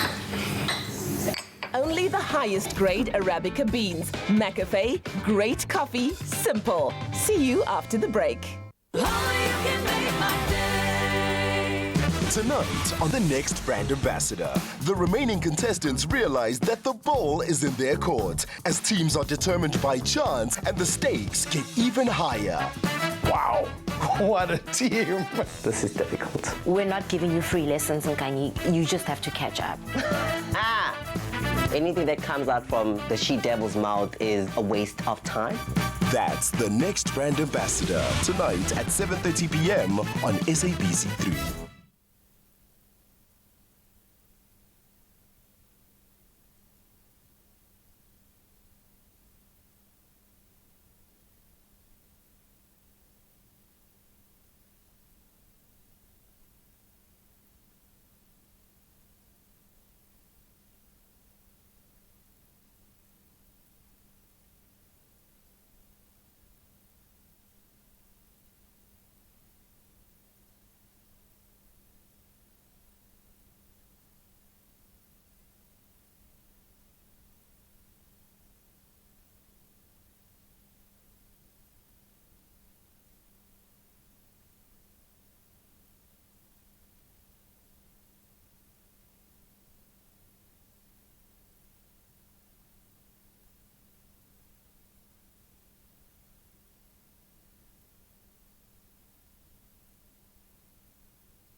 Who's got what it takes to shine on Expresso? Your favorite breakfast show is searching for new presenters, and it's your time to shine with Orbit Gum. Own it with Presenter Search on 3, the Expresso edition, Wednesdays at 7:30 p.m. on SABC3. In thrilling weekly challenges, who will stand, who will stumble, and who will win the right to bring you the best of breakfast television. It's your time to shine with Presenter Search on 3 and Orbit Gum. It's my feel-good breakfast show. Welcome back to your Feel Good Breakfast Show. It's Expresso right here on SABC3. Well, our beautiful South African summers are nothing without beach time and sunshine. Hats are a must for protecting your skin, but we don't want to lose out on winning at our style game whilst we're doing so. So Bronwyn Day, our stylist, is in the know, and she's got us covered with all things summer when it comes to Woolworths. And she's here to show us her top stylist picks for throwing shade in all the right ways. Look at us, darling. So fancy. I love it. I love it. I love it. Let's talk about hat styles for this season. What is so hot right now? So the straw hat, we're wearing the paper straw hats. I've got a visor, you've got the wide brim. But straw hats are everywhere. So you get the boater, you have the wide brim that's coming back with trims. Yes. Our lovely Meghan Markle wore one at Wimbledon. So well. She's the queen of the Panama. Yes. So lots of straw hats. The next big trend is the bucket hat. It's quite a sort of revival from the 90s, and we see Riri and everyone cool and celebs looking absolutely sort of playful, a lot more playful, a little bit more street cred with the bucket hat. Not my scene, but Not my scene as well. Out there, and it's super 90s, and it's back. Yeah. And then the baseball cap, always a favorite of celebs. You know, undercover agent style. I love always looking Naomi at the airport. You know, but it's always going to be around, and they're back in various colors and lots of different options around. Well, talking about options, what are the options that Woolies is giving us this season in terms of hats? Well, I'm loving this visor. It's quite so cute. cute. Reminds me of like a day of golf or tennis or And something. of course, it's got the very trendy leopard print that's so hot right now. So lots of trimmings. I've got this one, which is also the natural fiber straw. Oh, yes. It's just really nice and neutral, so nice to mix and match. The cloche hat, a little bit more, you know, ladylike. Yes. I love the two-tone colors. And over here you can see, I love this boater. Oh, that's cute. Navy with this trimming. Very nice, Really cool as well. And more of the paper straw versions in different colors. I love these soft sort of pistachio greens and your pistachio green and the soft pinks. Also Love it. Really beautiful for summer. Now, remember when we saw the, what was it, the boat hat, and we were like, no, thank you. How do you wear a hat and make sure that it fits with you specifically, because it really is not a one hat goes for everybody situation. Absolutely. So a lot of people feel quite overwhelmed in a hat. So it's really, really important to check the size of the hat. Yeah. What I'm really loving about all of these hats is they've got an adjustable trim on the inside. Oh, fabulous. Which I think is really clever. Yeah. So you can actually tighten it accordingly so that if it is just a little bit too big for your head, then obviously you can adjust it. Always try the hat on with your hair up for the beach or down. Because like I have a lot of hair, so when I go to the beach and I wear a hat with my hair up, then the hat sits all the way up, which looks a bit weird. So I like this style because then I can wear my hair in a top knot on the beach, but also get away with still covering your face and protecting your skin. Yeah. And then my last trick is always to store your hat really carefully, hang it up, don't let it get too squashed in your beach basket. Or if you do want a hat that can go, all places and get wet, go for a cotton hat. Okay. So straw hats, you've got to be a bit more careful, wipe it with a sponge, make sure it doesn't get too wet because it loses its shape and it starts to look a bit shabby. Yeah. Well, there we go, making sure that we stay super stylish in our hats. Thank you so much. You look fantastic, hey? Well, we're going to have a nice day now because we've got hats on and just sets the tone for the day. Yeah, this is the right kind of shade. Yes. Definitely. Well, these new and fashion-forward hats are the epitome of a stylish summer ahead. Poolside or polo, you have choices for every occasion. So be sure to shop yours in store, online, or using the Woolworths app and make sure that you pick the right one for you. Nice. Talk about throwing shade in all the right places. You can get that online or on the Woolies app. Thank you so much, Leanne. And of course, Bronwyn Day here on your Feel Good Breakfast Show. So one of our favorites, Nick Hammond, he's back from his month-long heritage tour and he's back giving us the gems that we should be listening to that set our earlobes vibrating and fill the dance floor. That's Nick Hammond. You can catch him every single weekday on 5FM 9 till 12 o'clock. And here he is with all the songs we need to be listening to. Darling. Beautiful. Love it.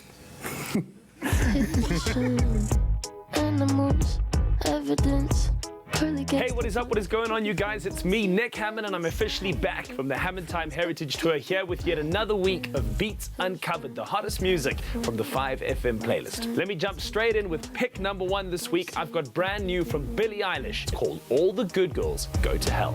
All the good girls go to hell, 'cause even God herself. This single is off the back end of the release of her debut album called When We All Fall Asleep, Where Do We Go? Billie Eilish has recently become environmentally conscious and her latest international tour is said to be going as green as possible. Fans have been asked to bring along their own water bottles and a lot of efforts have been taken to ensure that there's no plastic at any of her shows.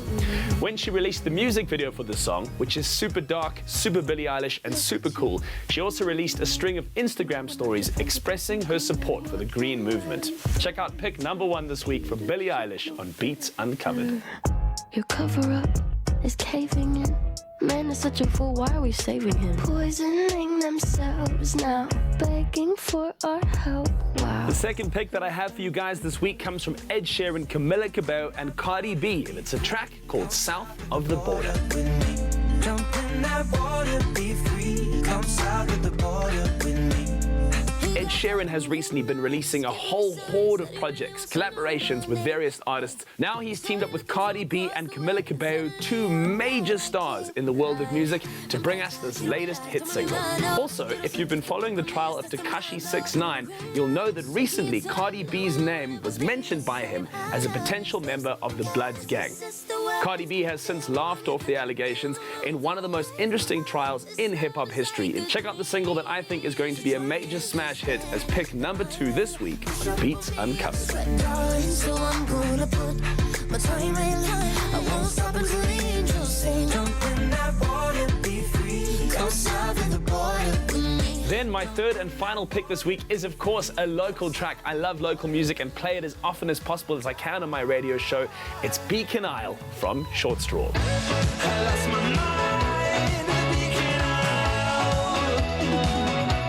Exclusively last week Friday, I debuted this first release from the band in over a year. Anybody who's from Cape Town who's gone to Plet Rage will know that Beacon Isle is one of the hot spots that a lot of people try to stay around that time of year. That's loosely what this song is about, and it comes with an amazing music video recently released from the band. We haven't heard music from Short Straw in quite a while since the release of their project Those Meddling Kids, which was a single debuted every month that was released right here on my radio show Hammond Time on 5FM. I hope this one's gonna do well, and I think you're gonna love it. Check out pick number 3 this week on Beats Uncovered.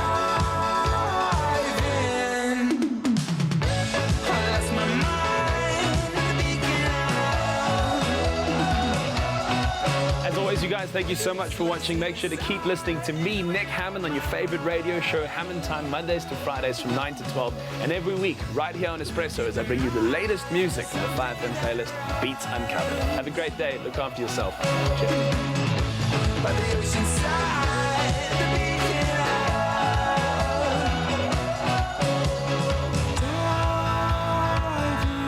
The man with the gems, Nick Hammond, 9 to 12 on 5FM. But listen, it's time for us to give you something to think about. If you are looking for fame and fortune, well, you need to be entering Tropica Island of Treasure, Curacao. Now, you could be selected as one of the 6 contestants going to the island of Curacao in the Caribbean, featured on the TV series, plus stand a chance of winning a shared R1,000,000 with a celebrity partner.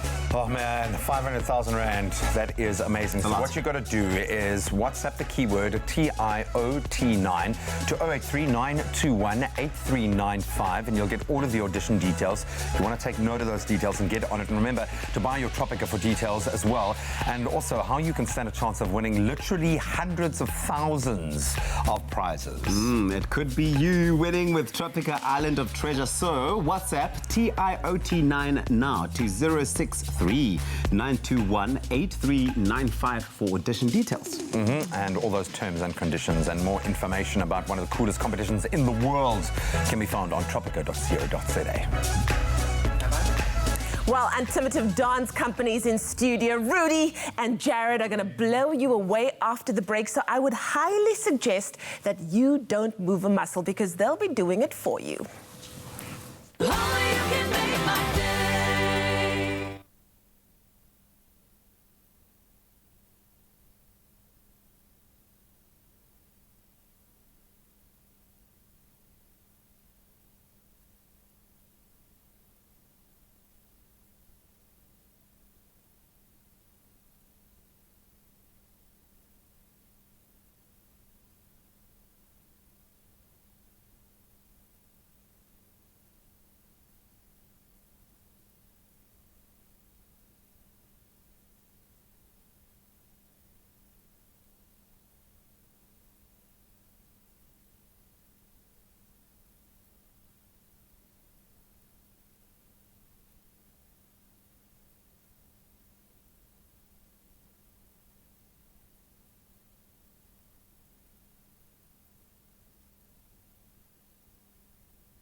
It's my feel-good breakfast show.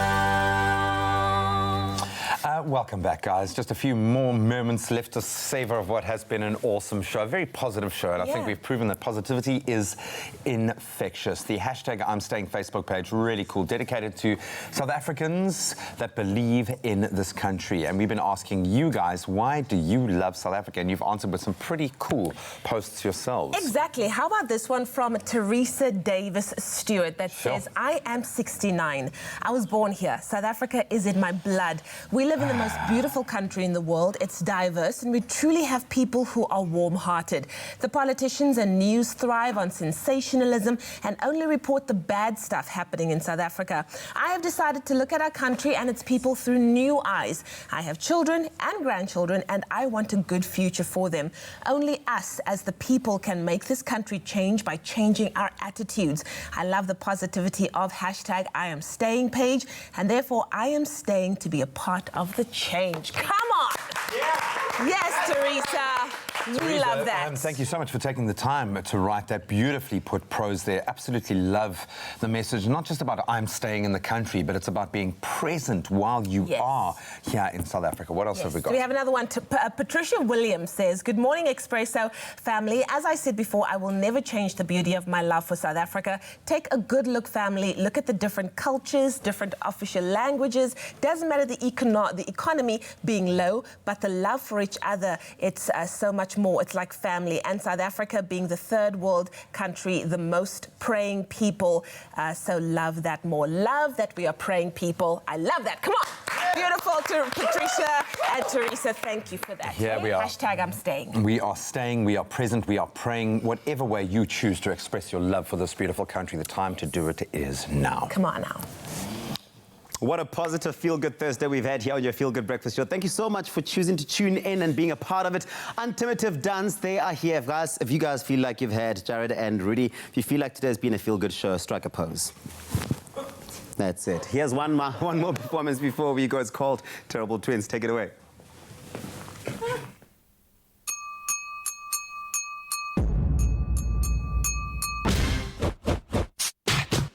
Toffee, coffee, hate me.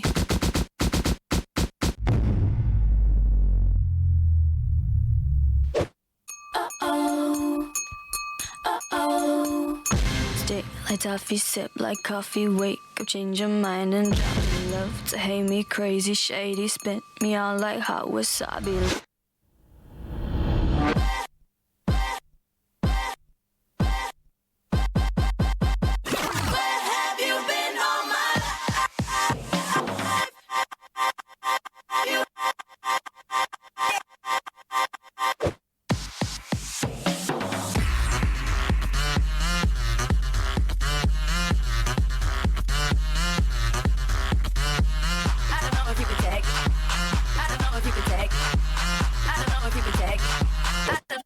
Tag it.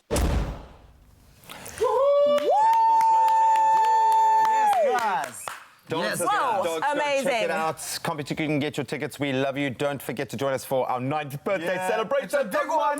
It's a big one. We love you.